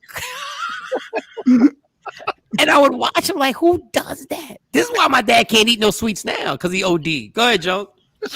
I love Rolos too. Oh, that's the chocolate one with the caramel in the middle. Oh man! If you don't, y'all young people need to Google to find out what Rolos were a whole different level. Like Rolos were like if you were a real drug addict, you were doing real drugs. That's how you move when you ate them. Rolos was real drugs. Like, I'm about to spend my dollar on this joint. She rocking You right bag? They're like, you want a And- bag? No, I don't need no bag. I don't need no bag. I don't Right, need you didn't need no bag, and they gave you a lot. Like you felt like you had Rolo after Rolo after Rolo after Yes. roll. Yes. Rolo was like when you did that with Candy. It's like the first person who taught you how to freebase. It was like a whole different level of. It was a whole different level. Rolos was different, yo. I don't even. That's know why what Rolos ain't I'm around no talking about. more. Nobody can handle Rolos. Yes, they are. They are. But you got to come in, or you are in. You got to go in the white people neighborhoods. Mm-hmm. You And gotta then- know the spots, yo. Right, and then you go back home in our old neighborhoods for the peanut chews. And peanut chews were good. Those official. Peanut chews were good. Yeah, The that's fact good. That's good. Hood candy right there. No, the fact that Yeah. we had candy, we had fake cigarettes as candies, just told us that the fact that we're adults and that we're still alive, like what they sold to us was ridiculous. Like we would really be smoking. To this day, I'm still smoking, but I really had a candy cigarette and act like I was blowing candy cigarette smoke in a chick's face. Like, oh, shut your ass up. Nobody cares about what you say. That and the pure Kool-Aid. It was like Kool-Aid powder that was in the pixie sticks. Jay mentioned that. Yeah. I mentioned in your fun dip where you're really dipping the fun dip in just with Fun the Mike dip, said and then you straight eat the sugar. spoon, and then you eat the spoon. Oh yeah, There was nothing but Kool-Aid. You was eating Kool-Aid pretty much. That's Really it. was. It was just powder, and I knew my friend was gonna be in trouble because he kept cutting it up, and I was like, "What are you? Why are you? What are you doing? Why are you cutting up?" He was foreseeing. He was foreseeing the future. He was the original Snowfall. He was just gonna cut this. I gotta watch that. Oh yeah. Whoa. Yeah. Wait. That thing is intense. What? Jonesy. It's so many steps for me to even access my Netflix. You don't even understand. It's Hulu. You go on Hulu. You have So to turn it on from TV to smart TV, like, and it's like so many freaking remotes. So when I get on there, I forget. Oh my God! I watched Snowfall the finale. is good. The finale was last night, right, Cam? Don't Yeah. tell me anything. Yeah. Change the subject. Oh, let me Back just to tell you. Rolos. Wait a Franklin second. is the man. That's all. That's it. All right, No, all right. He's a very bad person, dog. That's the name of the character. He's a very bad. he's a Shut very up, Mike. I want to form my own opinions. No, he's a very bad person. He really is. But they trick you. But last night, See, now he's giving it away. I woke up for this. that's what happens when you my co-host. Listen, Reverse it. Touche. And I'm happy to be your co-host. I already know. Mike be cheating on me. No, I'm gonna tell you. I'm gonna tell you get it all this. out. With your wine, get it all out. With your wine. First of all, I don't cheat. Okay, I do cheat. All right, never mind. So I do. I have. I cheated for 8 years. You had Claudia Jordan sitting up here. You cheated with that damn that chick from Texas. What's her name? Dee Dee. I just want you to know, all those years you might have been getting ratings, and everybody might have been, oh, Michael Shawn, oh, he's the best. You was the side chick, Dee Dee. Please believe. You wasn't nothing but the seat warmer, the clean up woman. She was very right. Because my man always comes back home. You gotta go back home. Okay. That was good. Oh my God.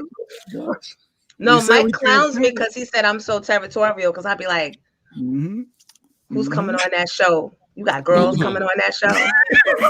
You got girls. Any girl can. Any girl. Look, had guys with no girls.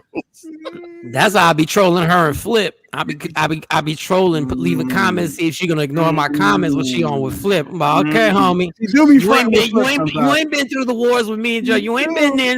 You wasn't there. You wasn't there when they were saying they was gonna kill somebody in the New York Post. You wasn't there. And Jonesy was like, I'm coming to your comedy show, and I wanted to tell her no, go home, but I had to be like, just come to the comedy show. No, you wasn't there. You wasn't there. And I'm not even built for that type of drama. I'm not even built for that type of streetness. And But I look, suck it up. But we here now, right? We weathered the storm, and me and you got each other. Each other. If we ain't got nothing else, we ain't got nothing else. And we don't. And we don't have nothing else. That's why we're doing a whole show on candy. Let me tell y'all something. And making people laugh on a Friday, as they should. And make people laugh on a Friday, because my heart can't take it no more. I can't take commenting on that. All right, so Snowfall. I'm just gonna tell you this about Snowfall. No, I'm taking my earplugs out. Go ahead. No, you have to listen. You have to listen. You have to just listen. Put your earbuds in. It's not. I'm not giving away nothing. First of all, you're not gonna watch it for another 2 months. I already know watching it now. I'm watching it right now. But go ahead. You started it. I can. You ain't started nothing. Because I had the TV on Sam Cooke, and I think that's the same station you're talking about. Oh man! All right, this is what I'm gonna tell you. What you're gonna love about, and I'm not promoting alcohol, y'all. I'm just being 100%. I know her.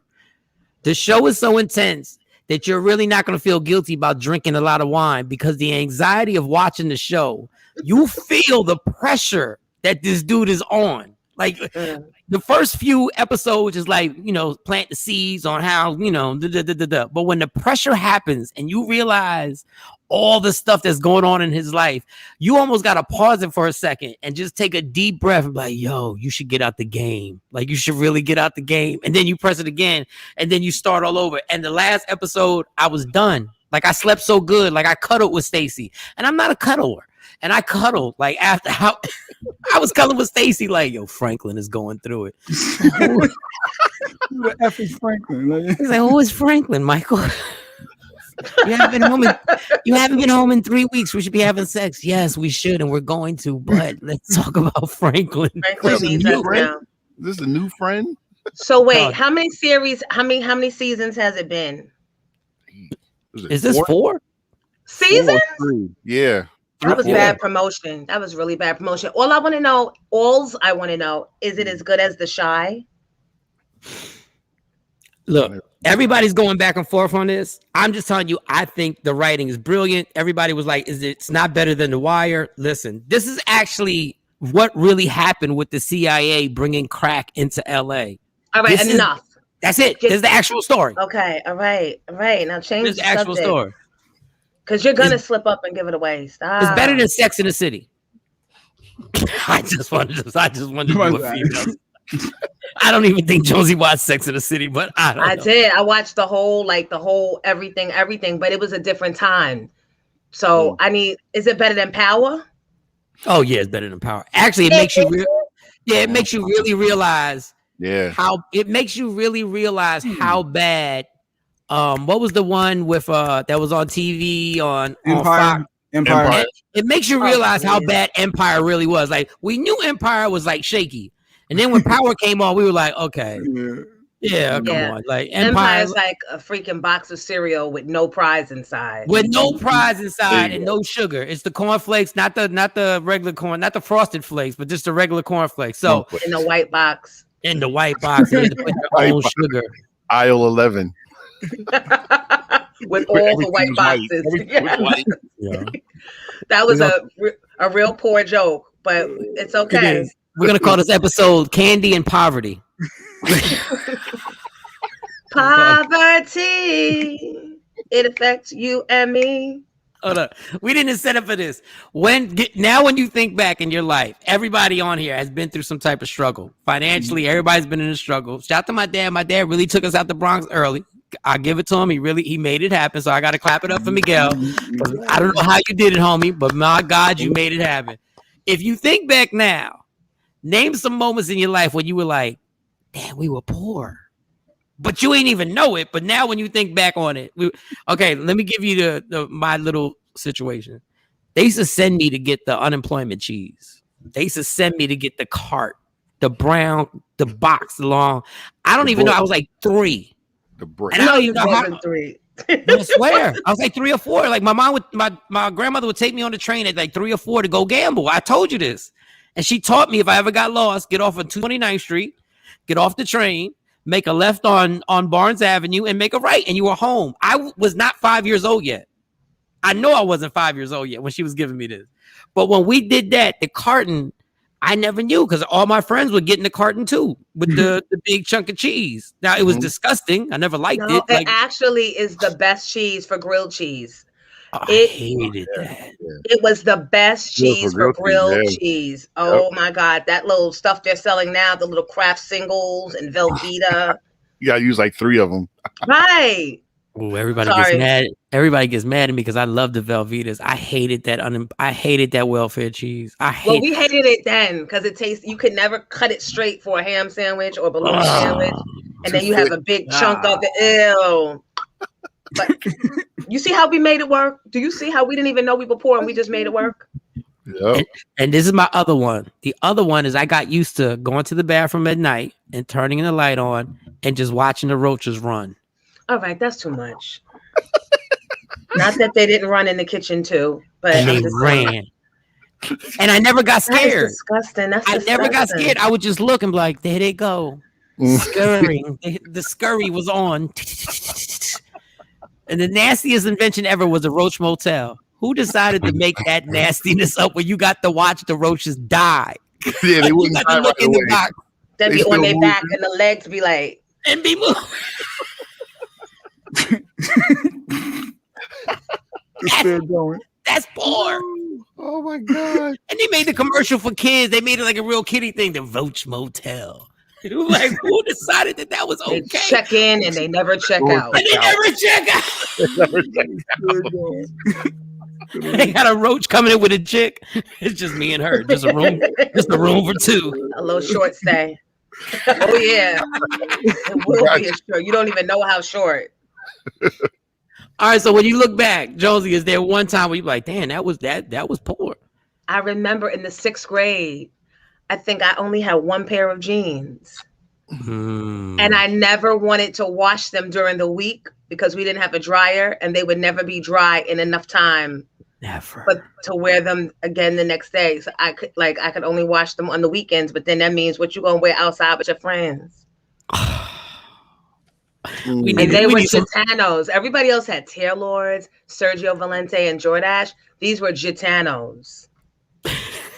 I remember they were Gitanos. Gitanos. All right, that ain't my roach story, but that's good. That's good that you know the name of the jean and you know that these ain't the jeans that are popping. They're not the right jeans, and they had a design on the pocket, but it was not like the right design.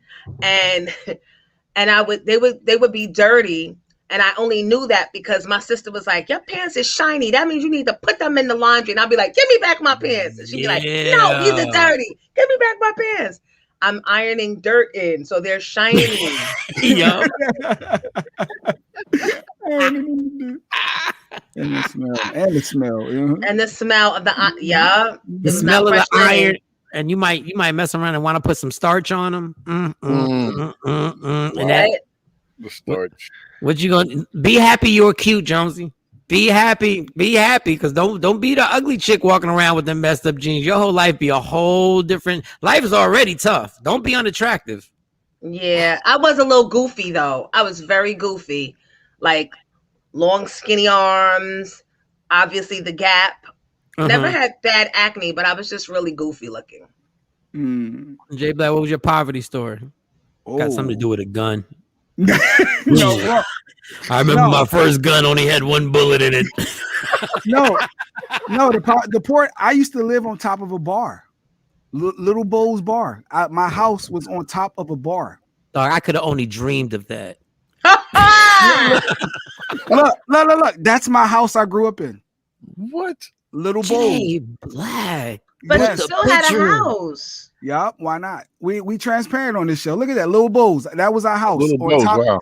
right underneath is the bar. Yup. How'd you pull this off? We don't show prep. We didn't even know we were going to talk about this. How did you get your sneaky ass to have? If I would have known, I would have sent pictures of roaches or something. Jesus. He's all self-producing. Because this is what you do, Jay. Tell them. Let the people know. Yeah, Little Bowls. We lived back in Philly, in the hood.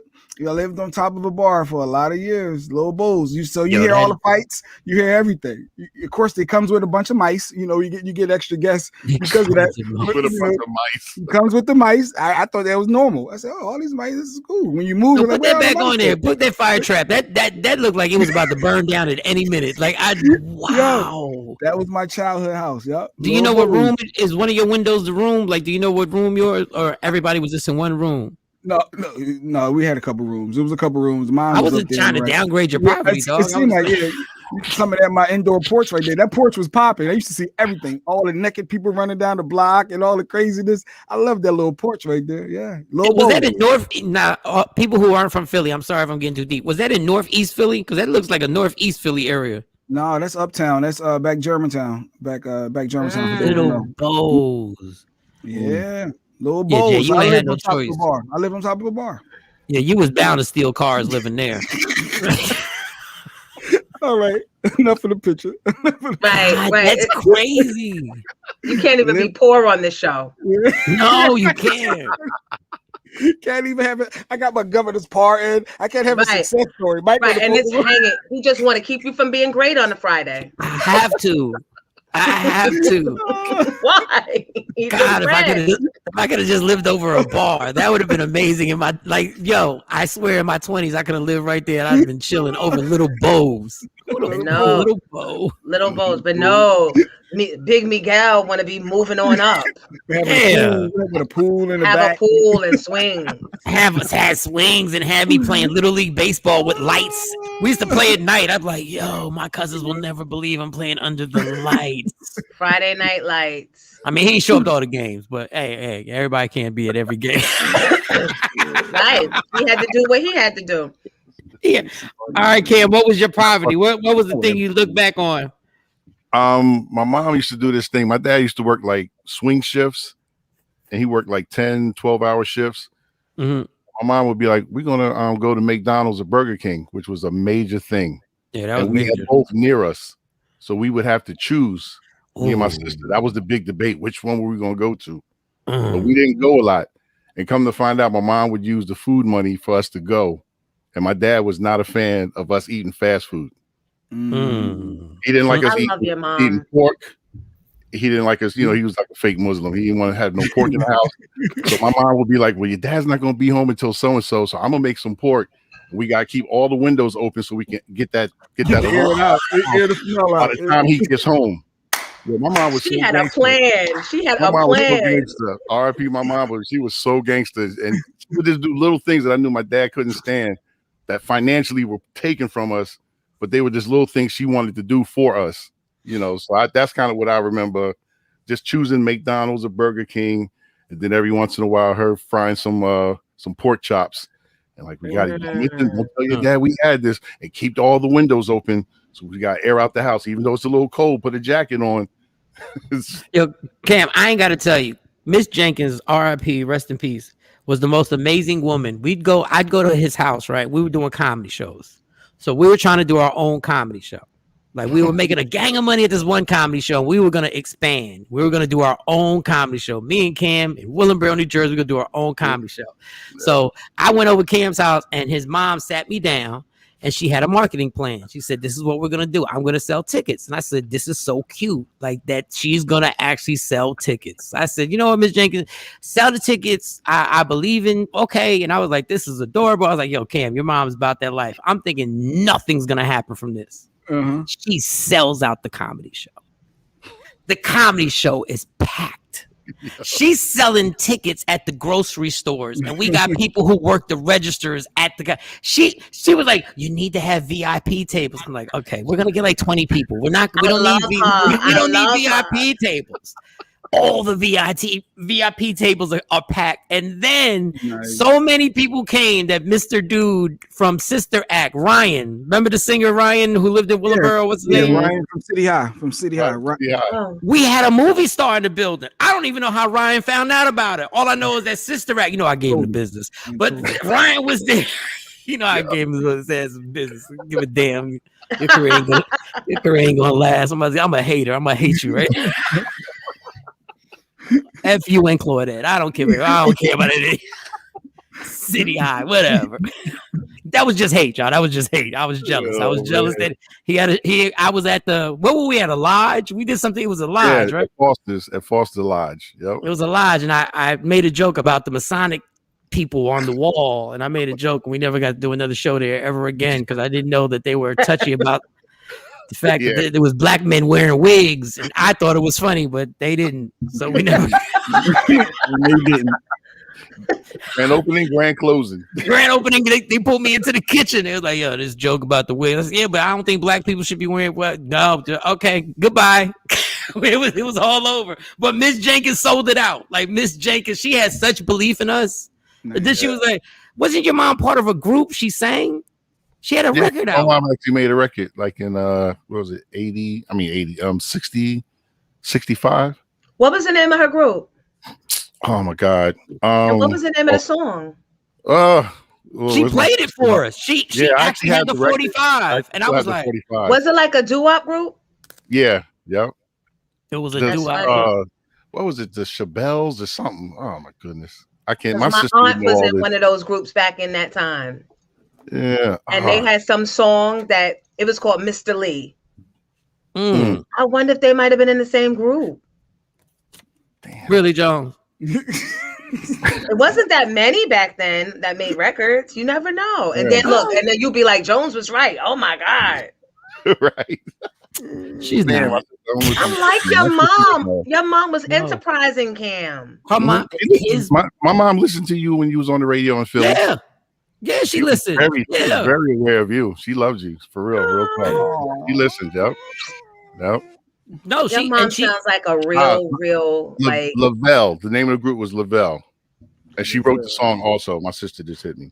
Listen, and don't take. I don't want people to take this the wrong way in any way. There were times where I would stop by Cam's house, and he wouldn't be home, and I'd wind up chilling, talking to his mom at the kitchen table for like 2-3 hours, to the point where like I would stop by and just check out Miss Jenkins so she could tell me stories. And she said, that she would always say Michael the Lover. She'd like Michael the Lover, and I said, why do you keep? He said, that's a song.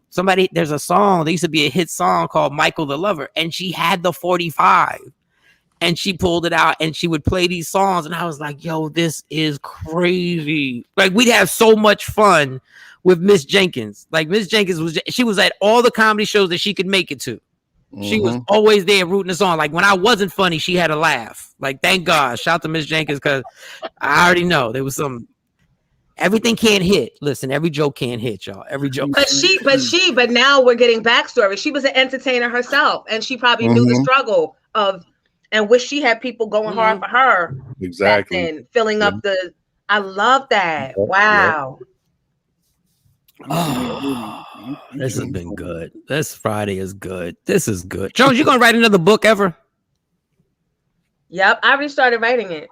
I just can't remember where I put it. I cannot remember. I have like 100. Look, I have 1,000 of these notebooks. 1,000 of them.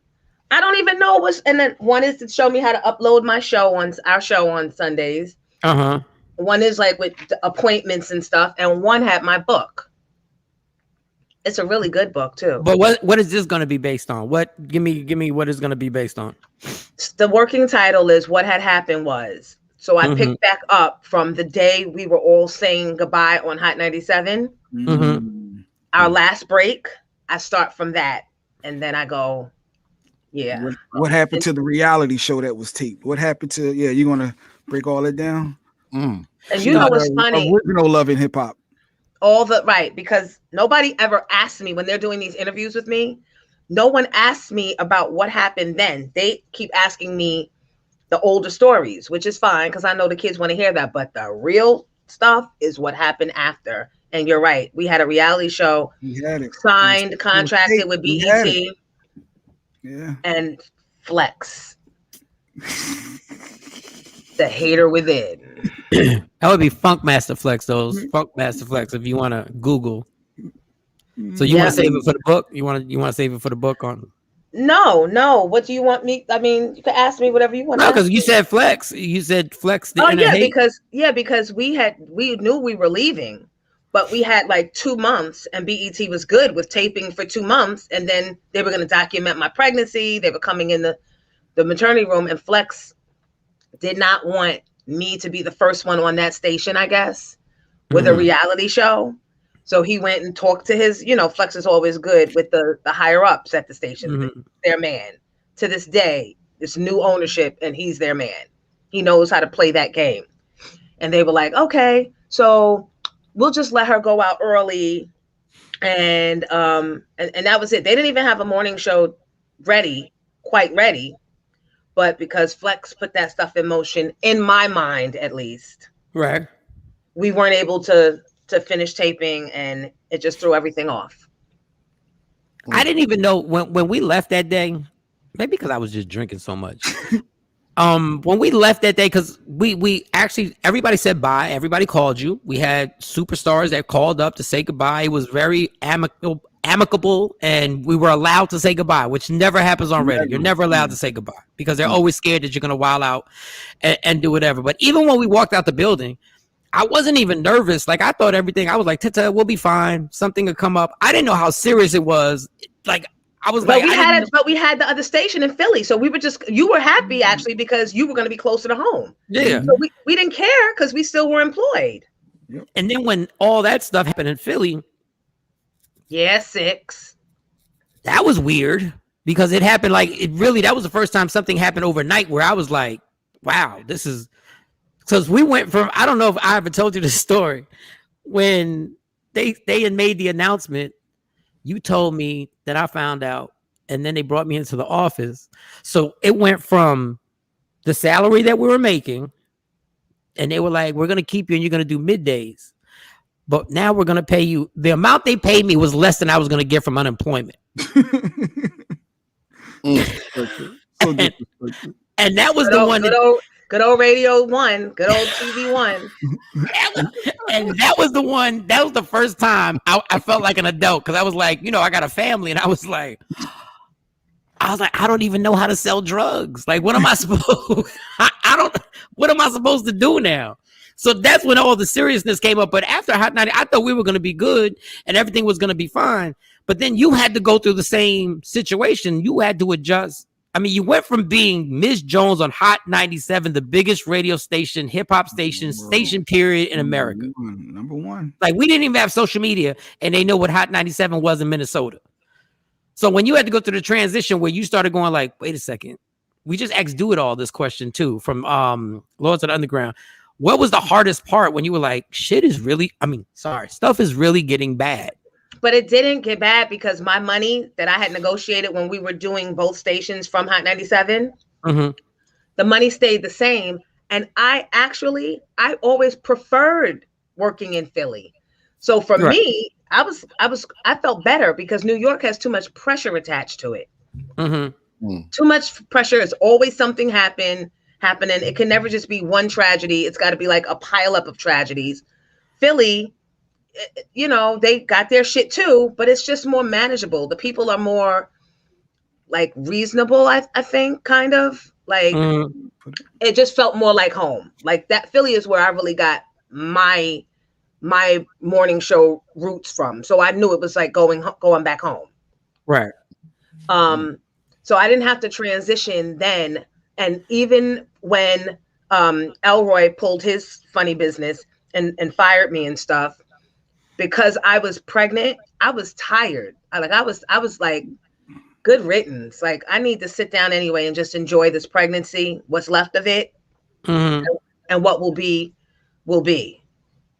And then after that, the funny thing is that I wound up competing against them a year later and put them damn near out of business.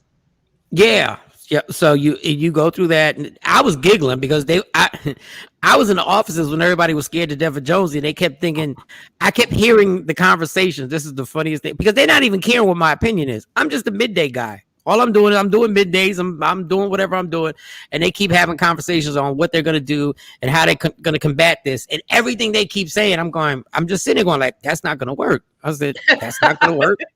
I said, but nobody's asking me. But you would think somebody would say, well, you probably should ask the guy who spent all these years with it. I said, that's going to work. That's not going to work. That's not going to work. Then the grand scheme was when they all had the plan, I remember that plan.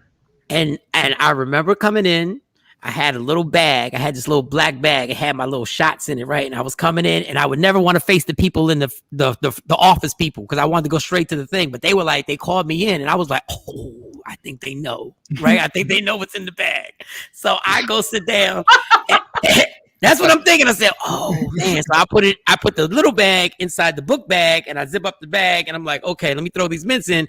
And it's Boogie D. And Boogie D sitting there and I sit there and he goes, Boogie D says, we're bringing Star to Philadelphia. And he says it like that. And I'm like, okay, what? What? So you know, you ever something comes out your mouth that you thought and you just came out your mouth and I was like, but I said, why? And he was like, because Star. I said, it's Jonesy City now, y'all. Like y'all bringing somebody in and y'all think that this person is gonna be able, but it's hurt. It's all over. All you can do, and I said this, all you can do is try and beat that radio station in every other time slot. And you're just going to have to give in that the morning show is what it is. And you're just going to have to tread water until your other slots come up. Now, to me, even though I didn't know I was making sense, it was the truth. And they went out and they cut, and I met Star for the first time. He was very nice to me. Like I never, you know, what he did with Envy is disgusting and despicable. Now let's put it in perspective. He was nice to you probably because he had been humbled, because we kind of ran him out of New York. Yes. And he was supposed to have this. He would have gotten a record-breaking salary of $3.5 million. That was the big deal, that he's on Power 105 in New York. He's making $3.5 million. And he went so hard. He overplayed his hand and wound up losing it all, like abruptly. And the $3.5 million wound up going to DJ Envy and his family. Yes. But for the shenanigans that Star did. So at that point, Star was humbled and he needed a job. He was in need. And I would come on afterwards. I'm like, okay. I didn't want to say I told you. I said, but at a certain point, somebody owns a city. There's certain people who own. Listen, as much as Funkmaster Flex and his spot in Hot 97 is his spot. That's the only place that I feel Flex would ever be able to do what he does on radio. I don't know why. The chemistry between those two, for whatever it is. Philly was the same thing. I said, she runs the city. Like, they love the girl. She's having grown folk Fridays and they're 50-year-olds are turning out and partying with her. Like, if she releases a book, they go buy the book. If she's on, they do this, they do that, whatever. And it was just hilarious to watch it and go like, okay. And then everybody was like, oh, this is not working. And I'm sitting going, when they said this ain't working, I said, well, what? I just told y'all 7 months ago. Like, it got so bad that literally when I got on the radio, we were ranked 29th. After I did all that work 3 years prior and getting y'all up to rank number 3. No, real talk. We would be, we would be 29th, and somehow or another, I don't even know what I was doing on middays, but somehow or another we got to 11th, and they were complaining. I'm like, dog, I started at 29th. Like, the relay started, we weren't even in the stadium.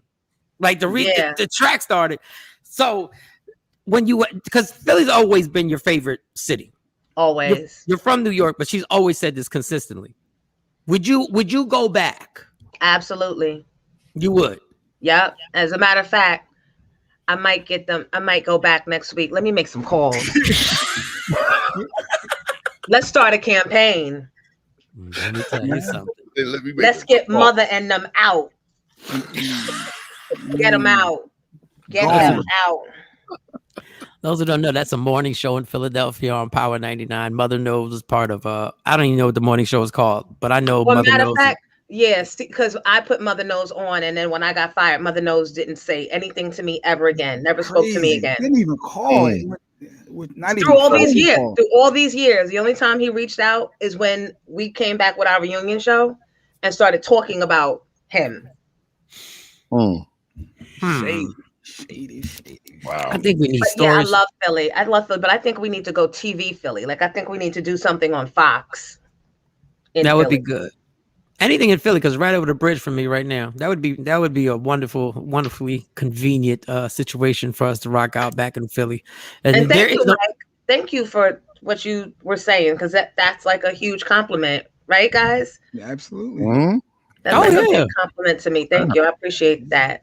Like, we never know what goes on the other side, but I saw the meetings. Like I saw everybody trying to brainstorm on what to So do. was Elroy still there at this time? Yes. And he was scrambling too when he had me, but he just was so in his feminine energy that he could not take another woman being in the building alongside him. And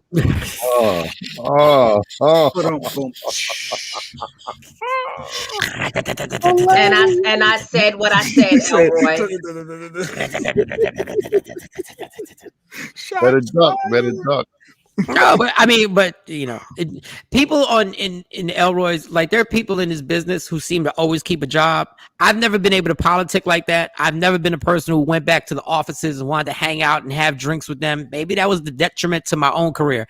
I've never mingled in that circle. I've never been in the in circle. But those people seem to, no matter what happens, there's another job waiting for them. Yeah, because they play the game and they don't have to have any talent. And quite often they don't. And they get these positions and the owners just give them lock and key, go do what you want to do. And then they use that power to avenge all of their beefs.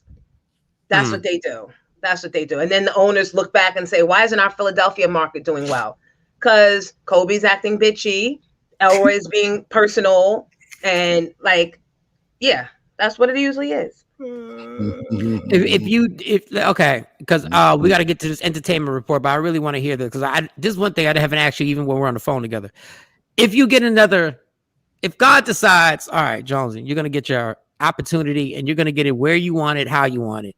What are one of the missteps that you're not gonna do again? That you always say, there are two things I'm not gonna do again that I may have done the first time, if there were some. I'm not going to spend so much time in the casino. That would be a good one. Shut up. Let's clap it up for that. Let's clap it up for that. But in my defense, Philly is right there to Atlantic City. No, Jonesy. They also have bars, and I'm not allowed to drink. So they also have bars. And look, and now it's Parks Casino, much closer than even driving. Right on Delaware Ave. Yeah, too many now. The other one, down Delaware. Yeah. Yeah, but no, Parks is near where me and Jay live now, but Parks don't pay out. You got to go there before 11 a.m. Here goes the talking. But it is one on Delaware. She gets right into mode. They ain't paying out. Okay, that's one. And number two. Stop moving your hands like that. I would definitely have to be back, like, you know how me and you never was in that inner circle behind the scenes because we always thought just work hard, do your job, and lay low. Right. I need to be a part. Like, I need to be a part of the Illuminati, the back end. Yeah. I need that, or I need an advocate that is part of that fight for me. That can tell me what the guys are thinking. What are they saying? Are they pleased? What needs to be done? Because if you don't have that in any job, not just in radio, especially in corporate America, because remember, radio stations are still corporate America. If you do not have a mentor / advocate fighting for you when these big decisions are being made, because you'll never know when they're being made, you will be on the chopping block with your great ratings and all, just because you don't have somebody in the room speaking for you. No, you're absolutely right. That advocate, and I always said this, in your case, in my case, in a different way, we never had a buffer of somebody who could yell, but we didn't have to yell. We never had somebody that we can go like, when they come to us, your representative said this, and we could go like, yo, he or she be tripping. It's crazy. We never had that. We never had it because if you had to yell, then you had to yell. And then that was the whole profile. We never had the ass that could go do all the dirty work. And then we could even look at that person, even though we paying that person, we could look at that person like they crazy. Like, yeah, he is disrespectful. Not saying I don't agree with him, but she's totally disrespectful. You had to do it yourself. I always had to fight for myself and then go back. It's like being the mother and the father. You got to beat them and then be like, oh, mommy loves you. Yeah. But Ed Lover and Dr. Dre, they had Charlie Stetler. I'll never forget Charlie Stetler called Judy Ellis. She was the GM for Hot 97, called her a cunt. And that was it. Ooh. That was it after that. Yeah. And then Angie Martinez, her mom's a big radio executive, like worldwide. So her mom could always swoop down and make a call. And, Flex used to have Jessica, his manager Jessica. So everybody had a buffer. but that's not what they ever tell you. So that is the second thing that I would do differently, that I'm going to do differently when I return to Philadelphia on TV. Not necessarily radio. Hey. Yep. I like we need that. a lower level Suge Knight. We need our Suge Knight. Yeah. We need our Suge Knight to go in there and say, Everybody needs a Suge Knight. Yeah. Everybody needs a Jonesy. Is this gonna be a staple? Or you're gonna be back on Friday? Every Friday? You want me too? Be that sarcasm that be. See that be making me want to stab her in her ankle. I don't know. Every time I turn around, you got Claudia up and Listen, Jonesy, if you don't know nothing, you know I keep vaginas.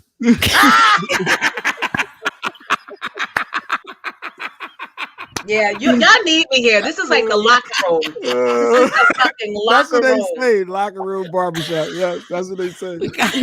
You can't be a man no more out here, Jonesy. You can't be a man no more. You can't say the stuff that you used to be able to say. Like nobody, like everybody's getting their balls snatched. Nobody can say what they feel like saying. Like I know it's cancel culture.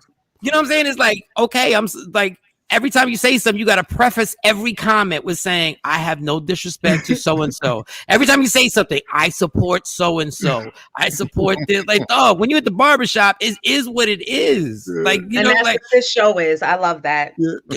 Shorty D-Wop had a joke. She said, yeah, Jonesy could be on Fridays. Depends on what time she get off her IG. Because you all it depends. But I promise you, I just said Fridays. I didn't say every Friday because I already know there's going to be some Fridays where she's going to be like, listen. Ye of little faith. I have total faith. Well, you know what?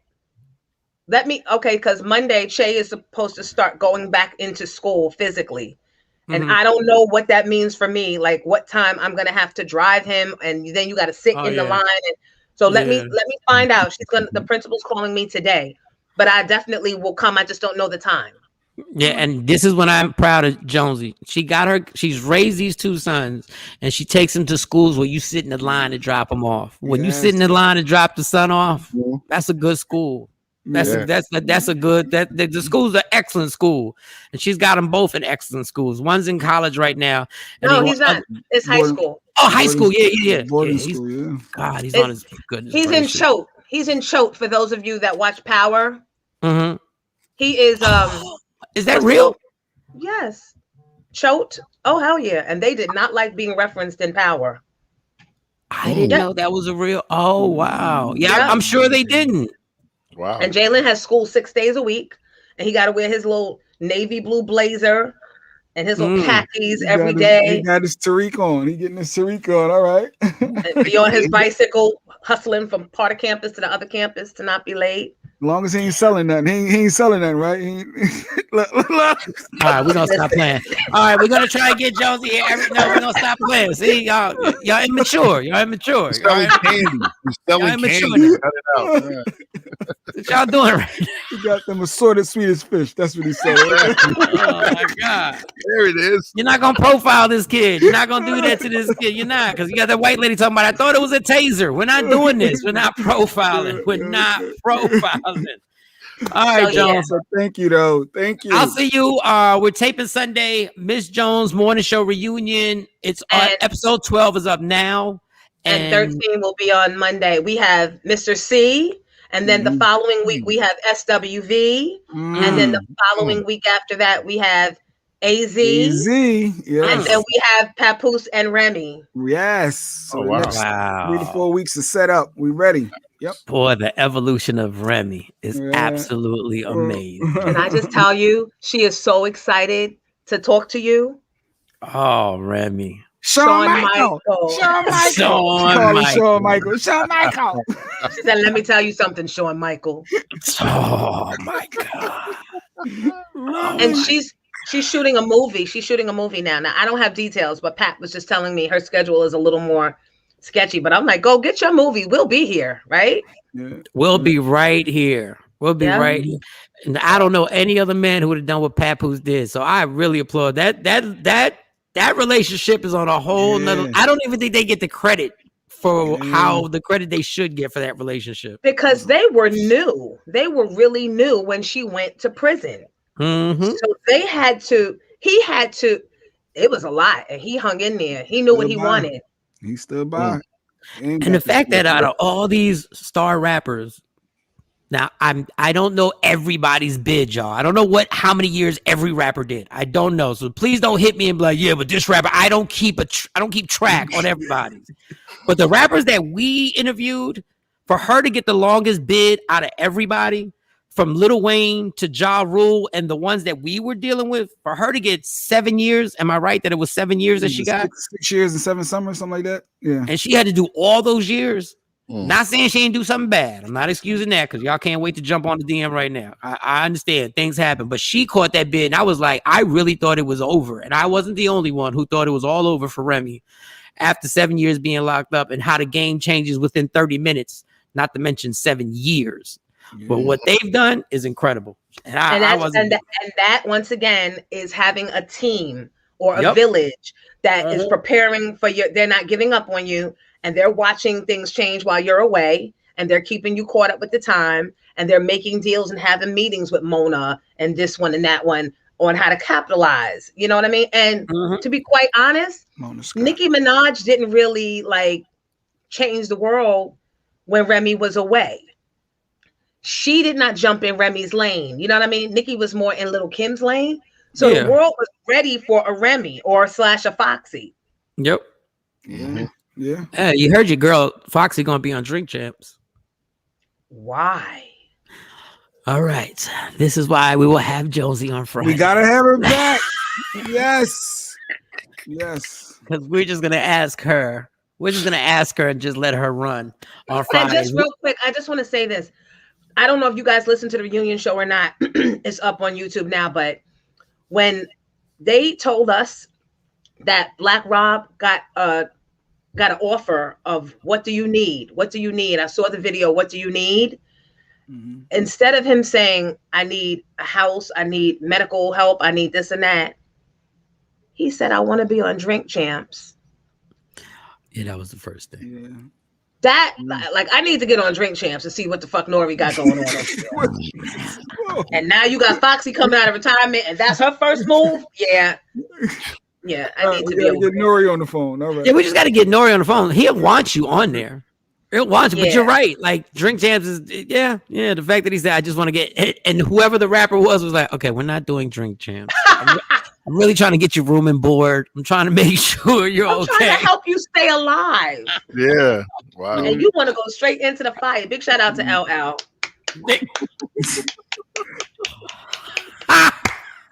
Because you can always count on his good heart to come through. He may not be there when you call, but he's always right on time. LL and his lovely wife Simone. Gave him the God reference. Yeah. All right. And on that note, I'm getting a Black and Mild break. Josie, thank you so much. I will see you Sunday for the taping. Shout to DJ Envy. Shout to Shawnee Culture. Shout to Tay, aka Research, and my man Jay Black will all be on there. I'm taking a Black and Mild break. 4 minutes, y'all. We got 4 minutes. I'm inhaling 3 times. I'll be back. We ain't got no time. We got to wrap up. Can we just 1 minute? We'll take a 1 minute break, Shawnee. 1 minute, because we got Mo waiting in the waiting room. We got to do entertainment. Look, it's 8 minutes. Driver, dog. Like you're 8 minutes. We gotta go. All right, quick break. 1 minute. 1 minute. 1 minute. My break. nerves ain't even what they used to be, dog. I needed 2 inhales. All right, TakeOver. What up, y'all? It's Michael Shawn from Michael Shawn and the TakeOver Legends. And just in case you missed the show, check this out. The man was just in a historical movie, Coming to America 2. Y'all put your hands together for an OG, hilarious comedian and actor. Y'all get it for Rodney Perry. Rodney Perry's in the building. Rodney mother is in the building. What up? What up? First time I saw you, you had this bit. I don't know if you do it anymore, but you had this bit that was so genius, where you danced on stage and you threw, like you were pop locking and you threw it. And he would throw it to the entire crowd. Dude, it's a dude I did in Detroit last weekend. This dude acted like he was waiting his whole life for this moment. Here it comes. Man, dude, I was like, dude, that's enough. I love the show, man. I love what y'all doing, man. Thank you for having me on. I really appreciate it. Michael Shawn and the TakeOver Legends. Your escape from reality. Right here on Free Agent Radio. Over to somebody at the hospital, have a little bottle, and pop that bad boy open. Oh my God. Stashes until your daughter finds a stash.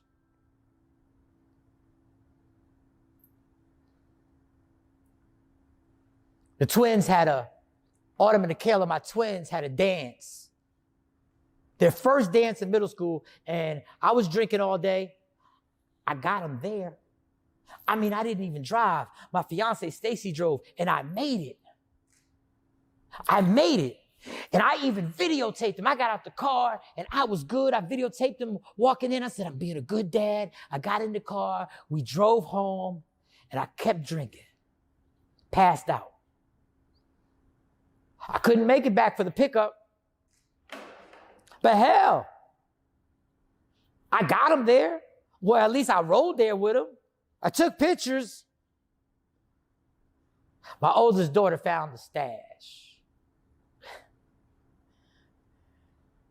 And my oldest daughter came into the bedroom as I was passed out and groggy, and I was trying to figure out what was going on.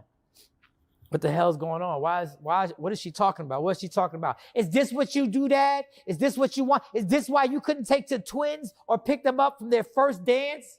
You had to drink these? You had to get these, Dad? Is that what you needed? And I'm like, how did she find the stash?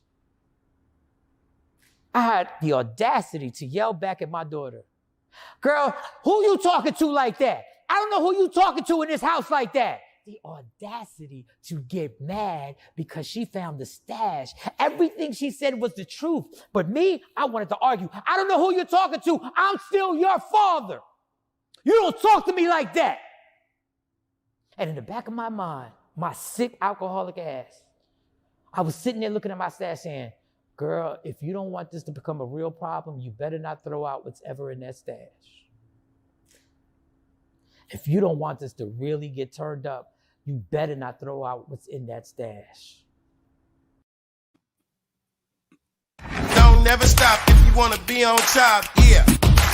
Tap in.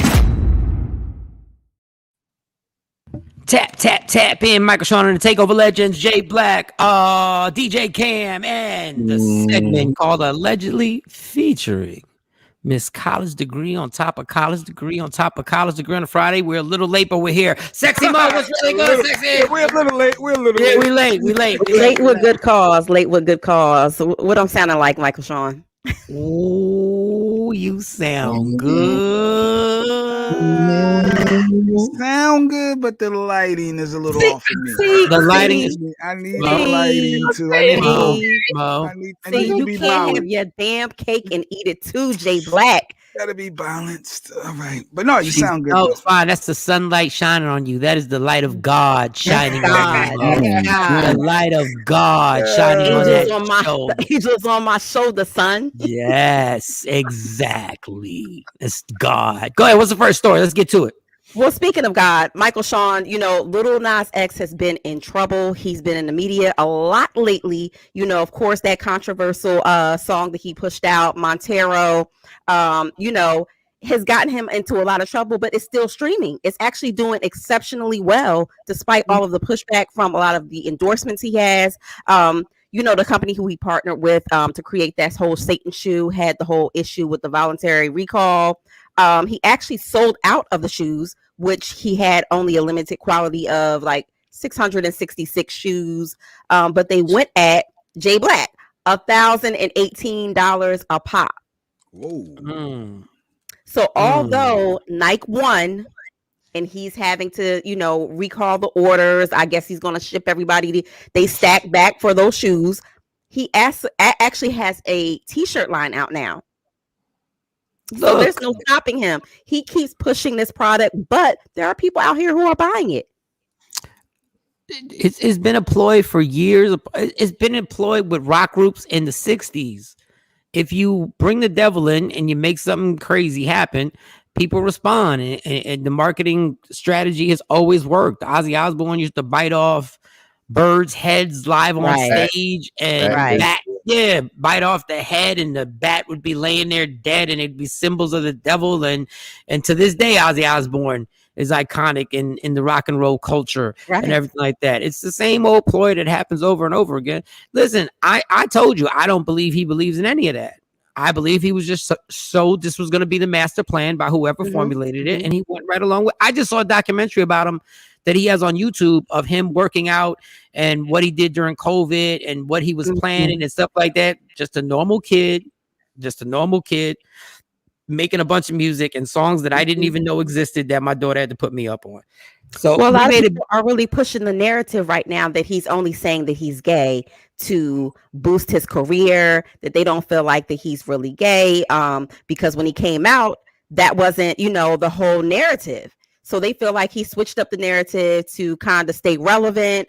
Of course, you see the I love Jesus and the caption. I won't even bore you with reading it, but it's one of those things where, is it for shock value, or is this really who you are?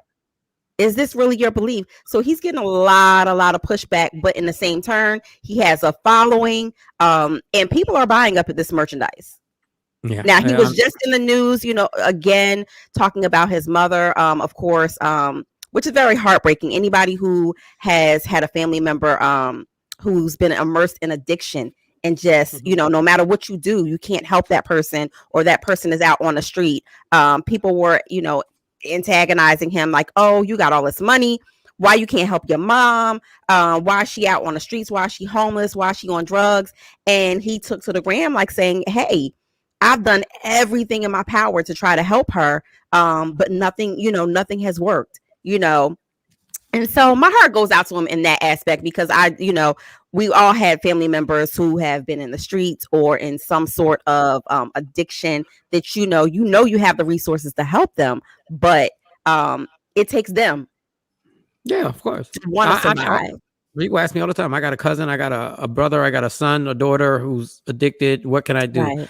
And I say nothing until they decide that everything is as effed up as it can possibly be, and they get tired of doing it, and then they reach out for help. Now you can always say, hey, if you need me to take you to rehab, I'll take you. Right. If you need, I'm not saying don't suggest stuff. I'm just saying the honest part of it is that until that person decides that they can no longer do this anymore, there's nothing you can do except pray and wait till they reach out and say, okay, I'm ready.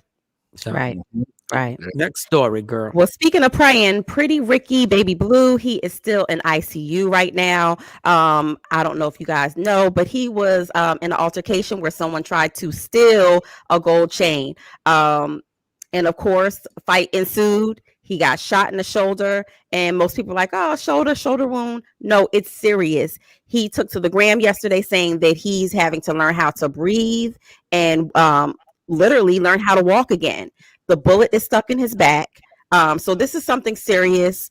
There are no suspects yet. Of course, they said, gray hoodie, black hoodie with a mask. That's everybody out there right now. So there's no, the motive is robbery, but they're saying that no, altercation ensued prior to, that they were just out there chilling. So, somebody plotted on them, tried to steal the chain. In my Michael Shawn voice, just give up the chain. Just buy another one. Come on. That depends on who you speak to. I can hear Mike because people who are in the streets. Right now. Mike, you got a gun and you want it? Just go ahead. All right, I get another one. I replace it. I'm My not bad. Go. My bad. I'll give you the name of the jeweler I got it from too, and you can go rob him. No, there is no going back. Materialistic, right? It's nothing materialistic work. There is no going back. There is That's no your going stuff. You back. earned it. You gonna hold your own stuff down in some cases. Some people feel no. It depends on how street you are. Son. It depends on how close to the street you are. Some people, yes, if you on the streets, if somebody snatch your chain, it's like snatching your pride. And some people can't separate that. So people have been killed because of their pride. Yeah. People struggling in life because of their pride. Absolutely. Like, yo, they robbed me. Yep. But somebody just there was a rapper who just admitted that he got it. No, you wear jewelry enough. If you wear jewelry enough around thirsty, hungry people, you're gonna get got. And if you haven't, thank God that you didn't.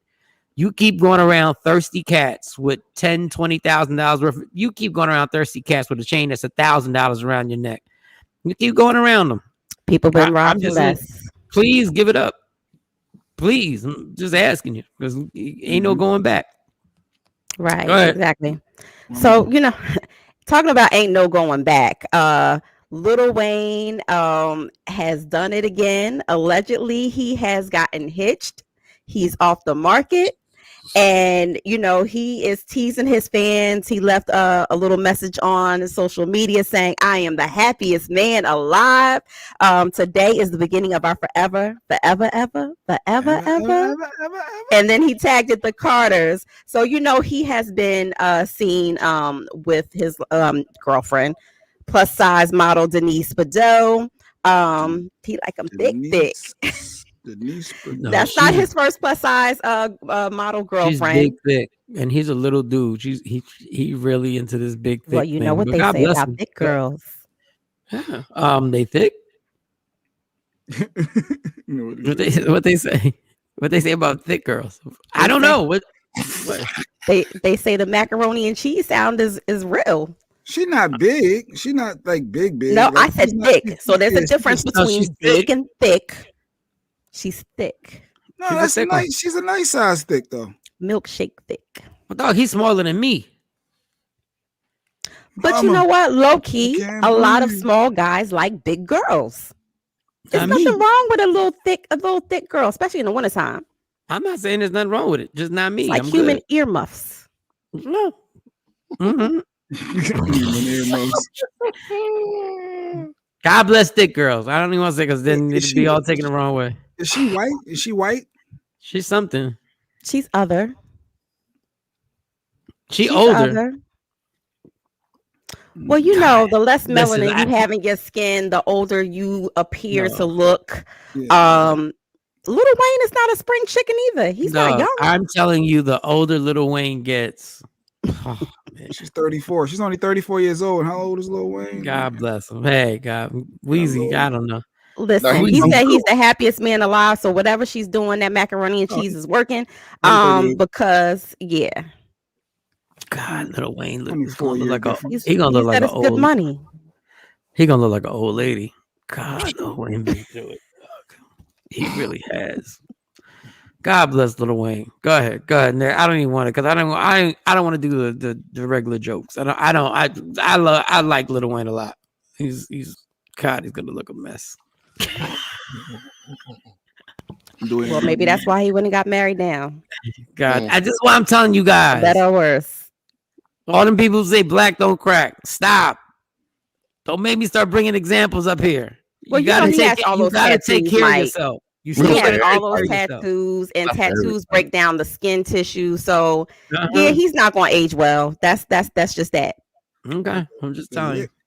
That's just that. It's saying 38. I don't know if I believe Lil Wayne 38 though, but all right. Lil Wayne, yeah. I thought he was like 15 when he came out. Remember, he was young. Yeah, he was like 12. Yeah. Came out like 2000. He was like 15, 14, 16 in that range. So he was the baby of the crew. He didn't kiss baby till he was like 16. All right, go ahead. What's next? Allegedly, I saw it. That was bad. Okay. Oh, Jay snuck in me allegedly.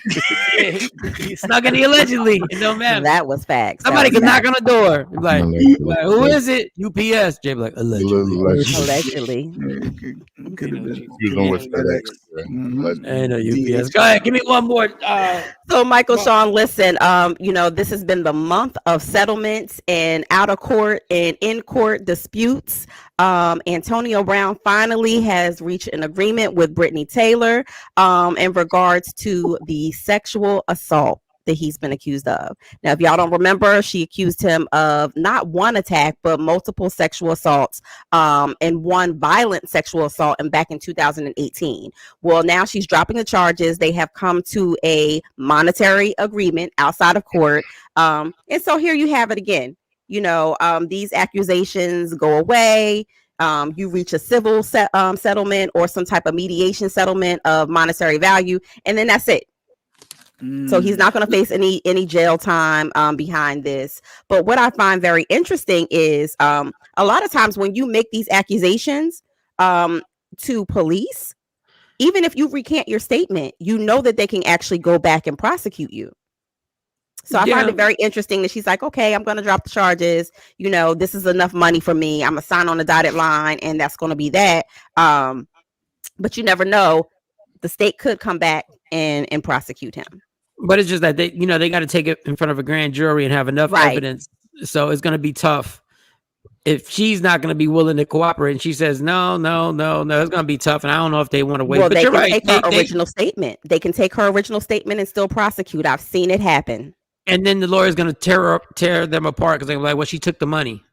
And then that's going to be, I mean, it can happen either way. Once you take the money, for bad or good, I don't have an opinion on either one of y'all, because I'm not saying I wouldn't take the money, and I'm not saying I'm not saying if it did happen and you offer me enough money that I wouldn't take the money and keep it moving. Right. And I'm not saying if I was the guy and I know I didn't do it, I'm not saying that I wouldn't pay the money to get out of it. Right. So it's even. I don't have any opinion when y'all do that.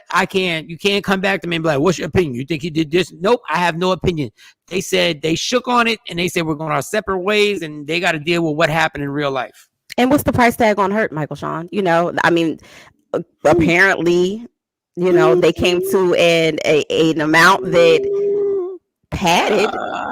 I just feel a little bit better about the situation and what happened. I need the money, and then I need you to pay my taxes on the money. And then so normally on settlements, depending on what it is, Michael Shawn, they are tax free. So it depends on what it is that you're getting the money for. I don't think that she has to pay taxes on this money. Well, be sure, because I don't. If that's the case, and then if you have a good attorney, I'm sure he factored all of that into the bottom line and what they settled and agreed. Oh yeah, upon. and pay my attorney fees too, because I don't want to pay him anything either. And the plastic surgery, so I can get my nose done and all that. Yeah, there's a few things I need taken care of on top of the icing on the cake. But if you started $5 million, chances are I'm going to forgive you. If it's just me, if you did it to me, not to anybody else, if you did it to me, chances are I'm going to be able to get over it. But no, we got to start at 10 million.